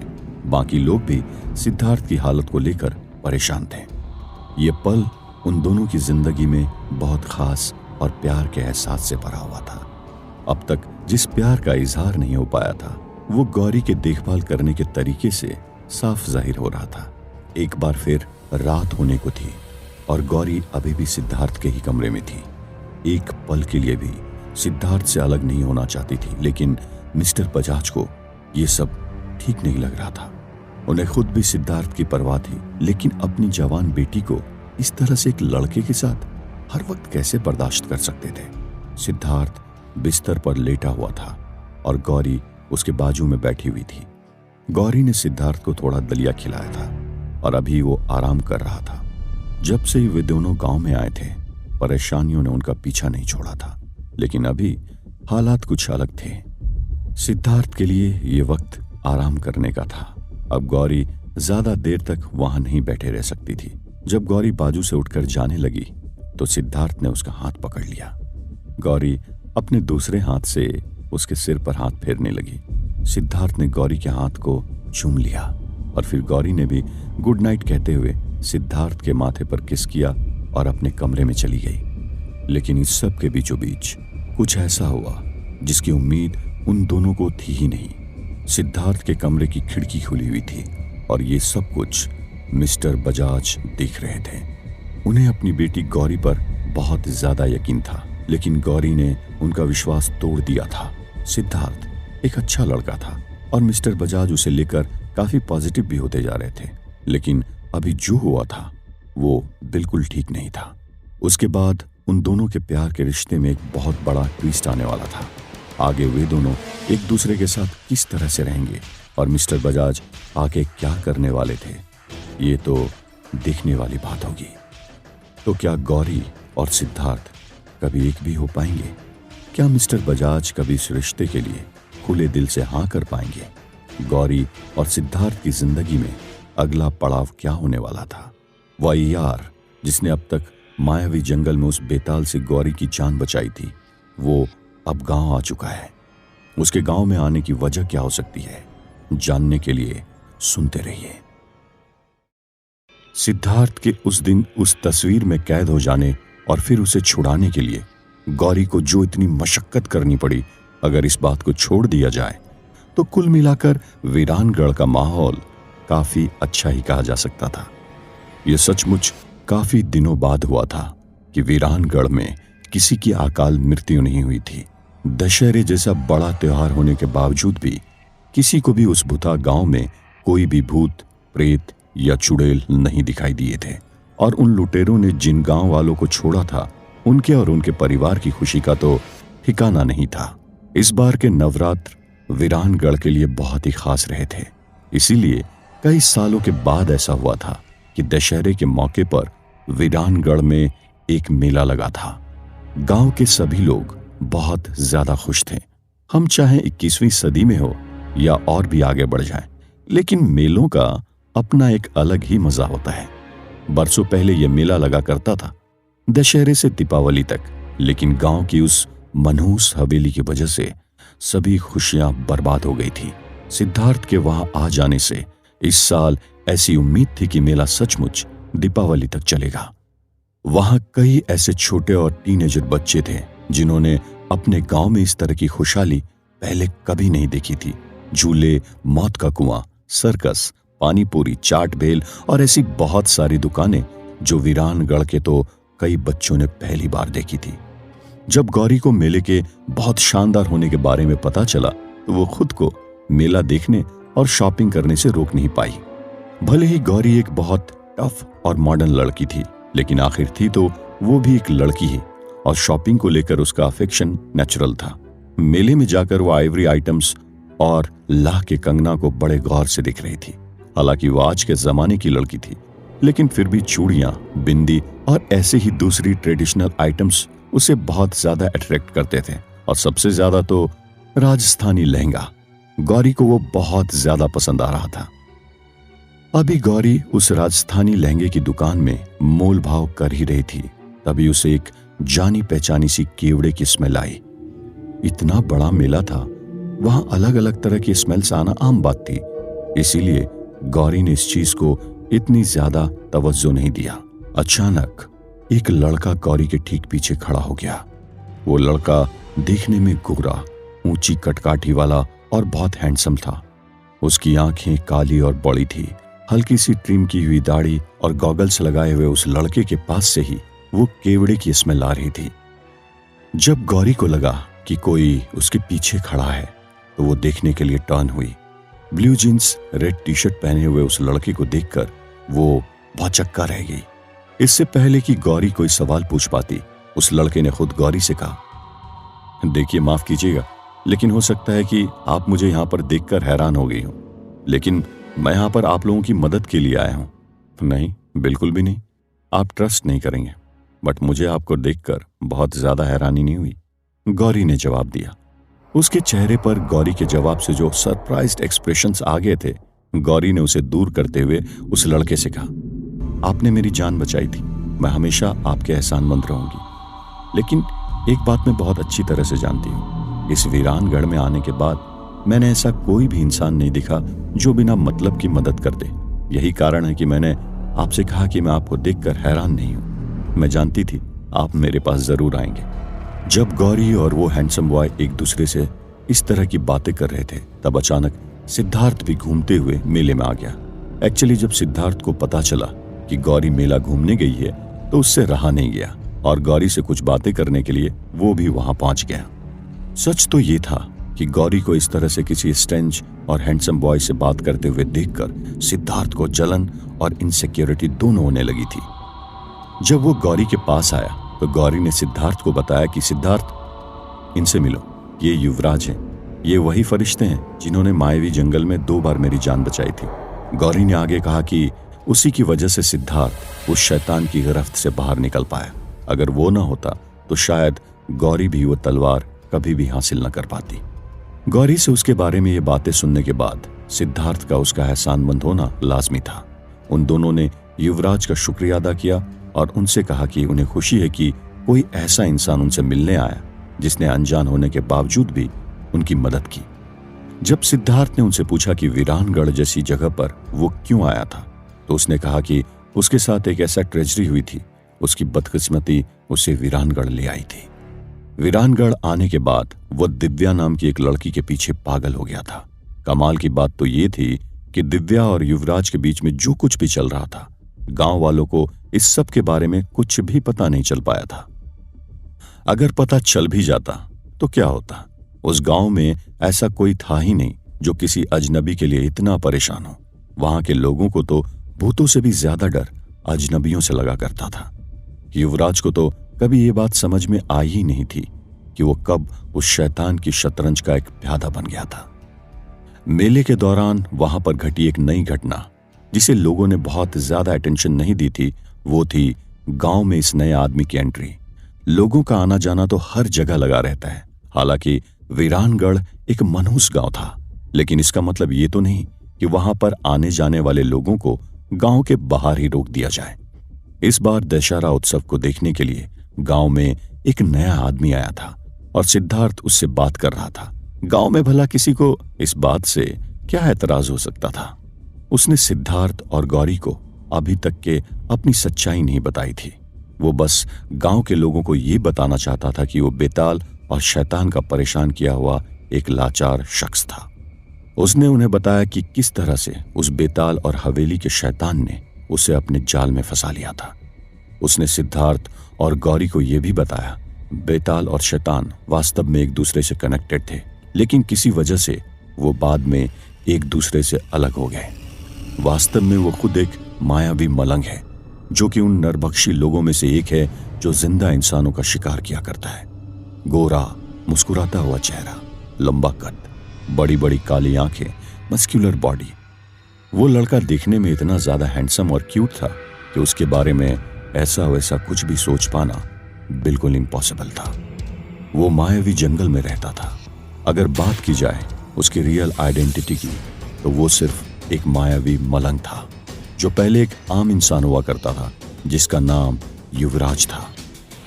जब सिद्धार्थ और गौरी ने उसे और ज्यादा बात की तो उसने उन्हें बताया कि लगभग 5 साल पहले की बात है। वो एक प्रोफेशनल फोटोग्राफर हुआ करता था जो रहने वाला था मुंबई का। वीरानगढ़ के किस्से कहानियों ने उसे इतना ज्यादा अट्रैक्ट किया कि वो इस जगह की तस्वीर लेने से अपने आप को रोक नहीं पाया।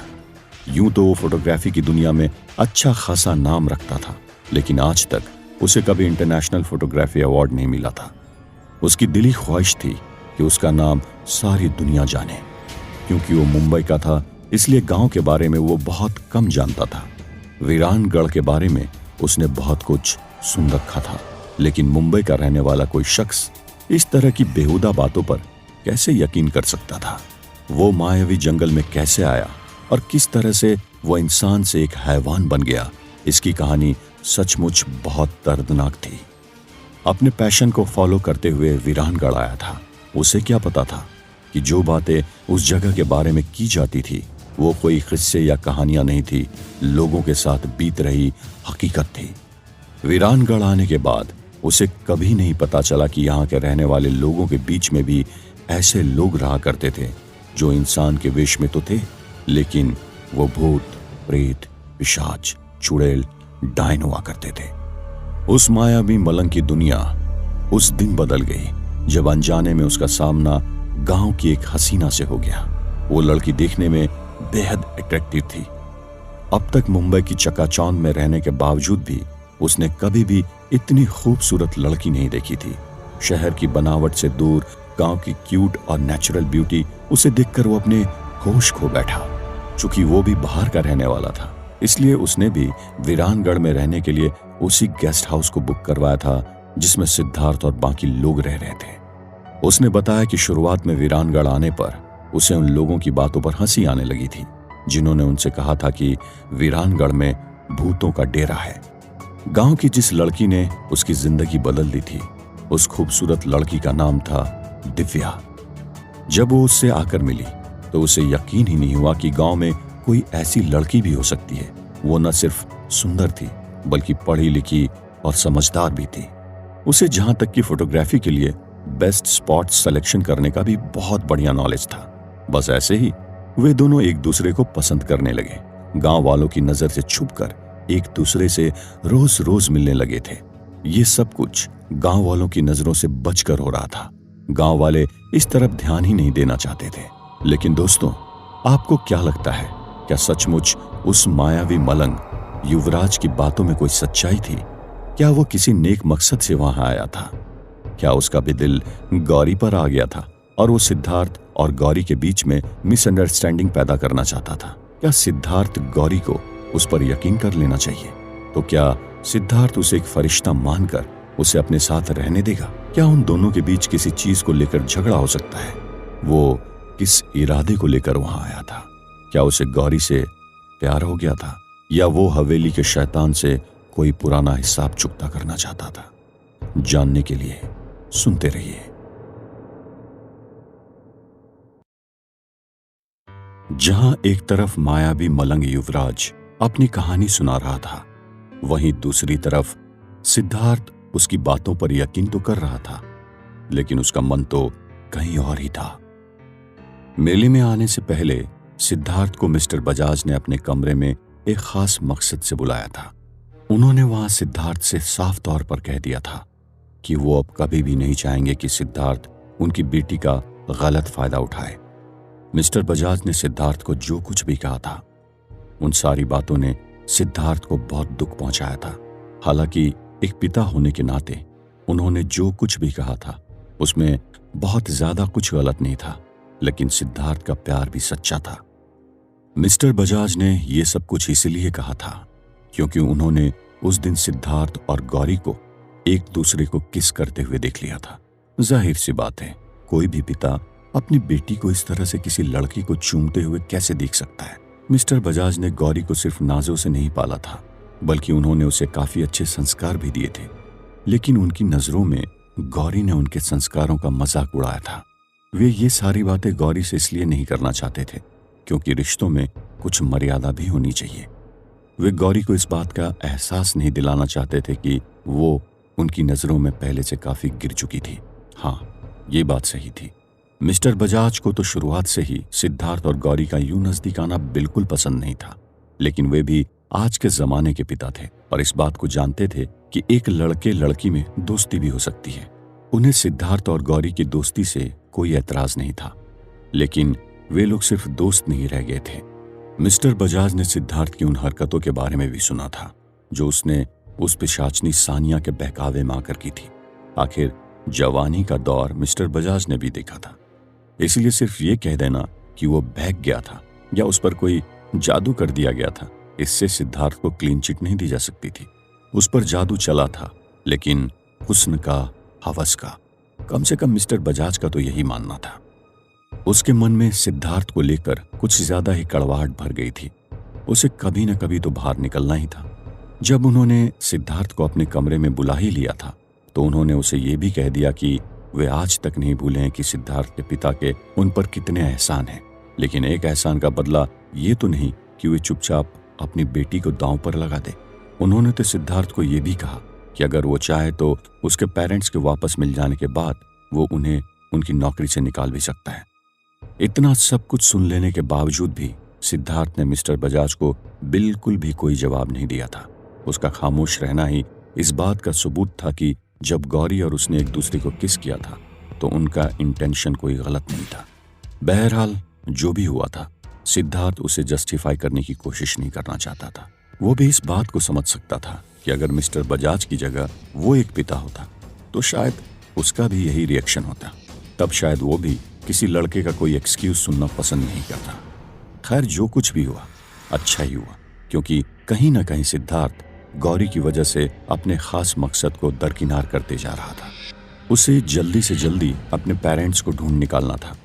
ये बात तो कंफर्म हो चुकी थी कि उसके पेरेंट्स उसी हवेली में कैद थे और अब तक जिंदा भी थे। मेले में सिद्धार्थ गौरी को यही बताने आया था कि अब वो शायद गौरी के साथ रहकर भी उससे बहुत कम ही बात किया करेगा। युवराज के यहाँ पर होने की वजह से सिद्धार्थ गौरी से अपनी बात नहीं कर पाया था, लेकिन यह बात भी सही थी कि गौरी को युवराज से बात करते देखकर उसे जलन हुई थी। जब वे तीनों मेले से गेस्ट हाउस लौटे तो उन्होंने खाना खाया और तीनों अपने अपने कमरे में चले गए। गौरी ने युवराज से कहा कि वो थोड़ी देर आराम करने के बाद एक बार फिर जानना चाहेगी कि उसके मायावी मलंग बन जाने की असली कहानी क्या थी। जिस तरह से युवराज ने अपने बारे में थोड़ा बहुत कुछ बताया था, उससे सिर्फ गौरी ही नहीं बल्कि सिद्धार्थ के दिल में भी थोड़ी उम्मीद जग रही थी कि शायद उन्हें शैतान के साथ चल रही इस लड़ाई में कोई साथी मिल गया है। वहीं गेस्ट हाउस में रहने आए नए मेहमान के बारे में गौरी ने अपने डैडी को बताया। गौरी ने बताया कि युवराज वही लड़का था जिसने उस मायावी जंगल में उसकी जान बचाई थी। मिस्टर बजाज को युवराज से मिलकर खुशी हुई थी, लेकिन एक बार फिर उन्हें यही डर लग रहा था कि क्या एक और लड़के का इस तरह से उन लोगों के साथ रहना सही होगा। सिद्धार्थ तो फिर भी जान पहचान वाला था, लेकिन युवराज बिल्कुल अजनबी। अब जब ये सभी लोग अपने अपने कमरों में आराम कर रहे थे, तभी सिद्धार्थ को ख्याल आया कि वो ऐसे बैठे तो नहीं रह सकता। उसे हवेली के अगले दरवाजे को किसी भी तरह खोलना ही होगा, लेकिन बिना किसी पहेली के अगले दरवाजे को खोल पाना नामुमकिन था। मिस्टर बजाज ने उसे जो कुछ कहा था, उसके बाद अपने पेरेंट्स को ढूंढने के लिए वो किसी की भी मदद नहीं लेना चाहता था। वो अपना मन बना चुका था और चाहे बूढ़े बाबा हो या गौरी, अपने साथ वो किसी को भी शामिल नहीं करना चाहता था। इस वक्त ना तो उसके पास कोई पहेली थी और ना ही आगे का कोई रास्ता। लेकिन सिद्धार्थ फिर से एक बार भूथा हवेली की तरफ निकल पड़ा था। सोते हुए किसी भी शख्स को उसने नींद से नहीं जगाया और दबे हुए कदमों से गेस्ट हाउस से बाहर निकल गया। उसे ये बात तो अच्छे से पता थी कि कोई न कोई पहेली या मैसेज उसे जरूर मिलेगा, लेकिन इसके लिए उसे हाथ पैर चलाने होंगे। वो गांव के अभी ठीक से बाहर भी नहीं निकला था कि अचानक गांव के कुत्ते जोर जोर से रोने लगे। कभी किसी तरफ से तो कभी किसी तरफ से उनके रोने और भौंकने की आवाजें आने लगी। अब तक तो गांव का माहौल बिल्कुल ही अच्छा था और मौसम भी बिल्कुल खराब नहीं था, लेकिन जैसे जैसे वो हवेली की तरफ आगे बढ़ने लगा, अचानक हवाएं थोड़ी तेज चलने लगी।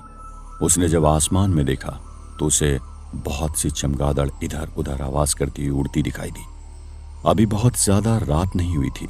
रात के लगभग 10 या 10:30 का वक्त हो रहा था और गांव में जिस तरह से घर के लाइट चल रहे थे, देखकर लग रहा था कि सभी लोग सोए भी नहीं थे। जब वो थोड़ा आगे बढ़ा तो अचानक सिद्धार्थ को लोगों के दौड़ने भागने की आवाजें सुनाई देने लगी।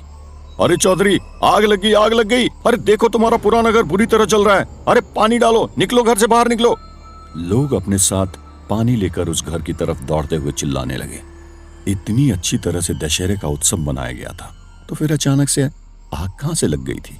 क्या यह किसी की शरारत थी या शैतान की कोई साजिश? चाहे जो हो, सिद्धार्थ उस घर की तरफ दौड़ कर गया। पास के ही एक दूसरे मकान से पानी लेकर सिद्धार्थ उस घर की आग को बुझाने में हेल्प करने लगा। आग इतनी तेज थी कि वो कच्चा मकान बहुत ज्यादा देर तक उसे बर्दाश्त नहीं कर पाया। जब तक लोगों का पानी उस आग को बुझा पाता, घर का आधे से ज्यादा हिस्सा जल चुका था। राहत की बात तो ये थी कि उस घर में कोई भी इंसान नहीं था, क्योंकि वो मकान पुराना और जर्जर हो चुका था। इसलिए घर के मालिक चौधरी जी ने गांव में एक दूसरा मकान बना लिया था। सर्किट हाउस गांव की एक तरफ था और वो हवेली गांव की दूसरी तरफ। जिस घर में आग लगी थी वो घर गांव के बाहर था, यानी उस घर से हवेली की दूरी बहुत ज्यादा नहीं थी। चाहे घर पुराना था या नया, लेकिन जलने पर उसके मालिक को नुकसान और दुख तो जरूर था।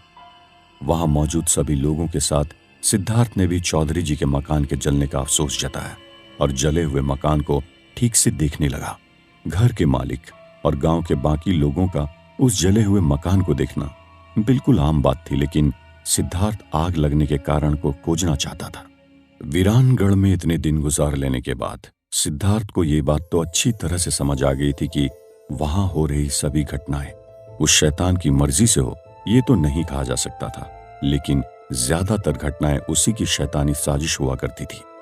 जहां सिद्धार्थ उस जले हुए मकान की आग में कुछ तलाशने की कोशिश कर रहा था, वहीं कोई ऐसा भी था जो सिद्धार्थ की जिंदगी में आग लगाना चाहता था। नहीं, मिस्टर बजाज नहीं, ये वही मायावी मलंग था जो कि वहां आने के अपने असली मकसद को दिल में दबाए हुए था। गेस्ट हाउस के बाकी लोग तो सो गए थे, लेकिन युवराज अभी भी जग रहा था। वो गौरी के ख्यालों में खोया हुआ था। हाँ, यही सच था, वो गौरी के लिए ही वहां पर आया था। वो इस बात को अच्छी तरह से जानता था कि गौरी ही वो लड़की हो सकती थी जो उसकी श्रापित जिंदगी से उसे आजादी दिला सकती थी।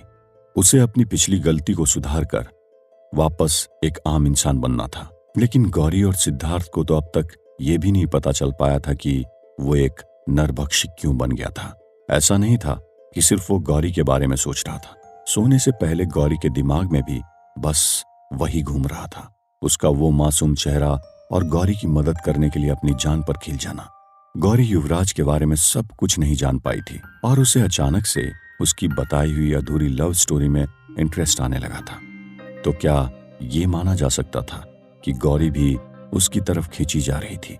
क्या सिद्धार्थ की जिंदगी में अब यह नया तूफान आने वाला था? क्या उसे वो पहेली मिल जाएगी जिसे वो ढूंढना चाह रहा था? जानने के लिए सुनते रहिए। गौरी तो वीरानगढ़ में रुकी ही सिद्धार्थ के लिए थी, लेकिन वीरानगढ़ में किसी भी पॉसिबिलिटी से इनकार नहीं किया जा सकता था। इससे पहले जब वो पिशाचनी सानिया वहां आई थी, तब उसके साथ शिखर भी वहां था। वो भी एक पिशाच था, लेकिन उसके लाख कोशिश कर लेने पर भी गौरी ने कभी उसके बारे में कुछ नहीं सोचा था। लेकिन उस वक्त सिद्धार्थ, जो कि गौरी से जान से भी ज्यादा प्यार करने का दम भरा करता था, वो सानिया की खूबसूरती में डूबने से खुद को नहीं बचा पाया था। तो क्या इस बार गौरी के कदम भी डगमगाने वाले थे? अभी 1-2 दिन पहले की ही तो बात है जब अपनी जान की परवाह न करते हुए गौरी ने सिद्धार्थ की जान बचाई थी। गौरी के दिल में उस वक्त जो भी चल रहा था वो तो सिर्फ गौरी ही जानती थी। लेकिन सिद्धार्थ को इस वक्त अपने पेरेंट्स को ढूंढने के अलावा और किसी दूसरी चीज की परवाह नहीं थी। उस जले हुए घर में सिद्धार्थ को कुछ ऐसा मिला जिसने उसके लिए आगे बढ़ने के रास्ते खोल दिए। उसे वहां उस मकान की मिट्टी की दीवार पर एक पुरानी तस्वीर लटकी हुई दिखाई दी जो कि जल रही थी। उस तस्वीर में अब भी आग जलती हुई दिखाई दे रही थी, जबकि सभी जगह की आग बुझने की कगार पर थी। कमाल की बात तो ये थी कि बाहर की चीजों में आग सचमुच लगी हुई थी, लेकिन एक पतली वुडन फ्रेम होने के बावजूद भी उस तस्वीर में आग अंदर की तरफ जल रही थी, बाहर नहीं। वो तस्वीर भी रेगिस्तान के ही किसी जगह की थी, जहां पर वैसी ही एक झोपड़ी में आग लगी हुई दिख रही थी। जब सिद्धार्थ ने उस तस्वीर को और ज्यादा गौर से देखा तो उसे ऐसा लगा जैसे उस तस्वीर में जल रही आग के अंदर से कुछ शब्द दिखाई दे रहे थे। ये तो सचमुच हैरान कर देने वाली बात थी। वो शब्द तो सिद्धार्थ की अगली पहेली थी। आग की लपटों के साथ पूरी पहेली बनते जा रही थी। इसके साथ ही आग के जलने की आवाज भी साफ साफ सुनी जा सकती थी। गांव के जो लोग सिद्धार्थ को उस तस्वीर को ऐसे घूरते हुए देख रहे थे, उन्हें कुछ भी समझ नहीं आ रहा था। शायद ये सब कुछ सिर्फ सिद्धार्थ ही देख पा रहा था। जब सिद्धार्थ ने उस तस्वीर को और ज्यादा गौर से देखा तो उसे ऐसा लगा जैसे उस तस्वीर में जल रही आग के अंदर से कुछ शब्द दिखाई दे रहे थे। ये तो सचमुच हैरान कर देने वाली बात थी। वे शब्द तो सिद्धार्थ की अगली पहेली थी। आग की लपटों के साथ पूरी पहेली बनती जा रही थी। इसके साथ ही आग के जलने की आवाज भी साफ साफ सुनी जा सकती थी। गांव के जो लोग सिद्धार्थ को उस तस्वीर को ऐसे घूरते हुए देख रहे थे, उन्हें कुछ भी समझ नहीं आ रहा था। शायद ये सब कुछ सिर्फ सिद्धार्थ ही देख पा रहा था। शमशान के पास एक गहरा गड्ढा है। जान बचा सका अपनी तो माँ बाप का दीदार मिलेगा। अगर सूखी नदी के बीच से ला सका वो बूढ़ा कछुआ तो तुझे कुछ खास मिलेगा। तो इसका मतलब साफ था, सिद्धार्थ को अगली पहेली को ढूंढने के लिए हवेली में जाने की जरूरत नहीं थी। वो पहेली खुद ब खुद उसे उस तस्वीर में दिखाई गई थी। जब थोड़ी देर बाद उस घर की आग पूरी तरह बुझ गई और बाकी गांव वाले भी सब अपने घर जाने लगे, तो फिर सिद्धार्थ के पास भी करने के लिए कुछ नहीं था। इतनी रात के वक्त चाहकर भी सूखी नदी में उस कछुए की तलाश में नहीं जा पाता, तो वो उस घर के मालिक को संतावना देने के लिए गेस्ट हाउस की तरफ वापस जाने लगा। वहां वापस जाते वक्त उसके दिमाग में जहां सूखी नदी की अलग अलग लोकेशंस का पिक्चर आ रहा था, वहीं गौरी और युवराज की दोस्ती को लेकर भी उसके मन में शक घर करते जा रहा था। वो जब वापस घर लौट रहा था उस वक्त आधी रात हो चुकी थी। जब वो कदम बढ़ा रहा था तो उसे ऐसा लगा जैसे उसके साथ साथ वहां कोई और भी चल रहा हो। सिद्धार्थ बहुत अलर्ट रहता था और हर तरफ निगाहें घुमा रहा था। गांव के कुत्ते रो रहे थे। कुत्तों के अलावा झिंगूर की आवाज भी गूंज रही थी। फिर अचानक ठंड बहुत ज्यादा बढ़ने लगी। सिद्धार्थ अपने दोनों हाथ बांधकर निडर होकर आगे बढ़ता जा रहा था। तभी अचानक उसे ऐसा लगा जैसे किसी ने उसका हाथ पकड़ लिया हो। एक पल के लिए तो सिद्धार्थ का कलेजा मुंह को आ गया। हाँ, ये सच में डर गया था। जैसे ही उसने पीछे देखा, वहां तो आसपास कोई भी नहीं था। तो क्या ये सिर्फ उसका वहम था? खैर, वो फिर से आगे बढ़ने लगा। सिद्धार्थ न जाने उसे अपना नाम पुकारे जाने और किसी औरत की हंसने की आवाज सुनाई देने लगी। सिद्धार्थ समझ गया था कि वहां आसपास शायद कोई भूतनी थी जो उसे उलझाना चाहती थी।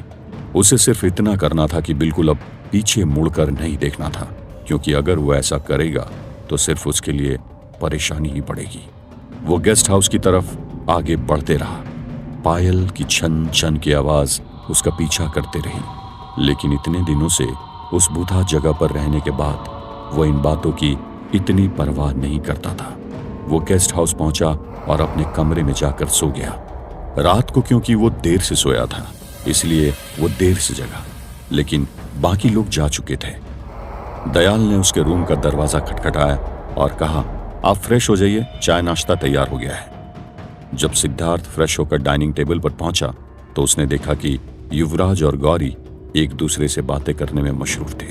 गुड मॉर्निंग, क्या बात चल रही है? सिद्धार्थ ने उन लोगों से पूछा। गुड मॉर्निंग सिद्धार्थ, एक्चुअली युवराज हमें बता रहा था उसकी लाइफ में क्या ट्रेजेडी हुई थी। हाँ, और तुम भी सुन लो, गौरी ने सिद्धार्थ से कहा। तो बात ऐसी है कि मैं और दिव्या एक दूसरे से प्यार में सब कुछ भूल चुके थे। वीरानगढ़ की अलग अलग लोकेशंस पर हम लोग एक दूसरे से मिलने लगे। लोग जिन जगहों पर जाने से डरा करते थे, हम मोस्टली उन्हीं जगहों पर ही जाया करते थे। वहाँ हमें कोई भी डिस्टर्ब नहीं किया करता था। हम लोगों के बीच अब कोई भी पर्दा नहीं रह गया था। बिना शादी किए ही हम एक दूसरे के साथ इंटीमेट हो चुके थे। ऐसा एक बार नहीं, कई बार हुआ था। मैं उसे पाकर हद से ज्यादा खुश था। मैं उससे जब भी पूछा करता कि उसका घर कहाँ है, मैं उसके घर वालों से मिलना चाहता हूँ, तो वो कहती कि वक्त आने पर वो सब कुछ बता देगी और ऐसे ही बातों को टाल जाती। युवराज ने बताया। तो फिर क्या हुआ? क्यों, उसने तुम्हें अपनी फैमिली वालों से नहीं मिलवाया? गौरी ने एक्साइटेड होते हुए पूछा। गौरी के एक्साइटमेंट को सिद्धार्थ बहुत बारीकी से ऑब्जर्व कर रहा था। नहीं, उसने कुछ दिन बाद कहा कि उसे लगता है कि उसके पेरेंट्स हम दोनों की शादी के लिए नहीं मानेंगे। वो कहने लगी कि वो मेरे साथ भागकर शादी करने को भी तैयार है। जब मैंने उसके मुंह से ये बात सुनी तो मेरा यकीन उस पर और भी ज्यादा बढ़ गया। मैंने दिव्या से कहा, नहीं, मैं कभी तुम्हें भगा कर नहीं ले जाऊंगा, मैं तुम्हें सबके सामने बाजे गाजे के साथ लेकर जाऊंगा। युवराज ने कहा। तो फिर क्या हुआ?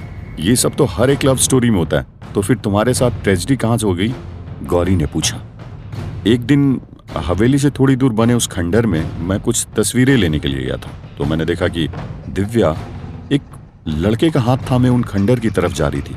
मैं दबे पांव उस जगह पर पहुंच गया, लेकिन वहां मैंने जो देखा उसने मेरे दिल ही नहीं, मेरे आत्मा को भी जख्मी कर दिया। उस लड़के के साथ वो भी उतने ही प्यार से वो सब कुछ कर रही थी वो जो मेरे साथ करती आई थी। मैं इन सब चीजों को और ज्यादा बर्दाश्त नहीं कर पाया और वहां से वापस गेस्ट हाउस लौट आया, क्योंकि मेरा दिल टूट चुका था। इसलिए वीरानगढ़ में मेरे और ठहरने का कोई मतलब नहीं था। लेकिन इस मनहूस जगह से बाहर निकल पाना इतना आसान थोड़ी था। युवराज ने आगे बताया। मिस्टर बजाज, गौरी, दयाल और बूढ़े बाबा सब उसकी कहानी को बहुत इंटरेस्ट लेकर सुन रहे थे।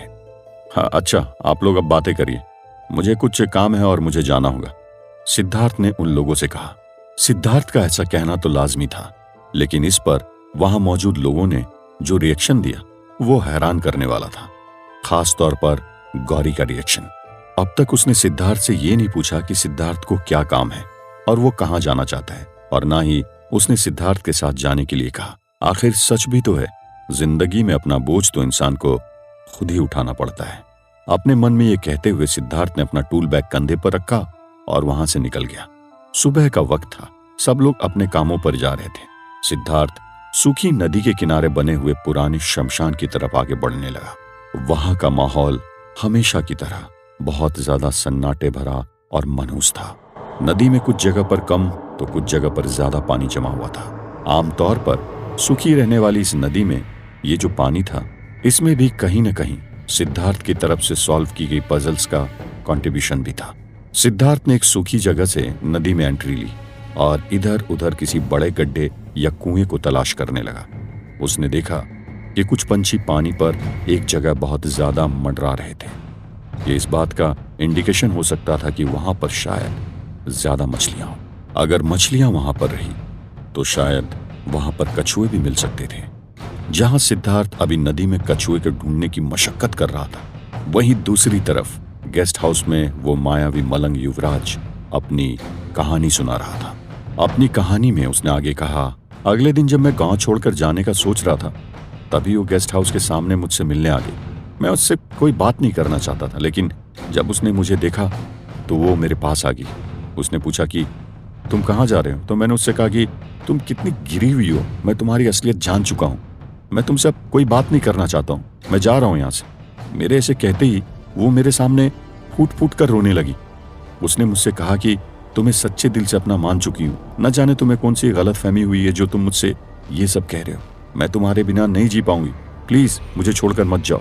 इतना कहकर युवराज थोड़ी देर के लिए रुक गया। तो आगे युवराज की कहानी में और क्या होने वाला था, और क्या सिद्धार्थ को वो कछुआ आसानी से मिल जाने वाला था?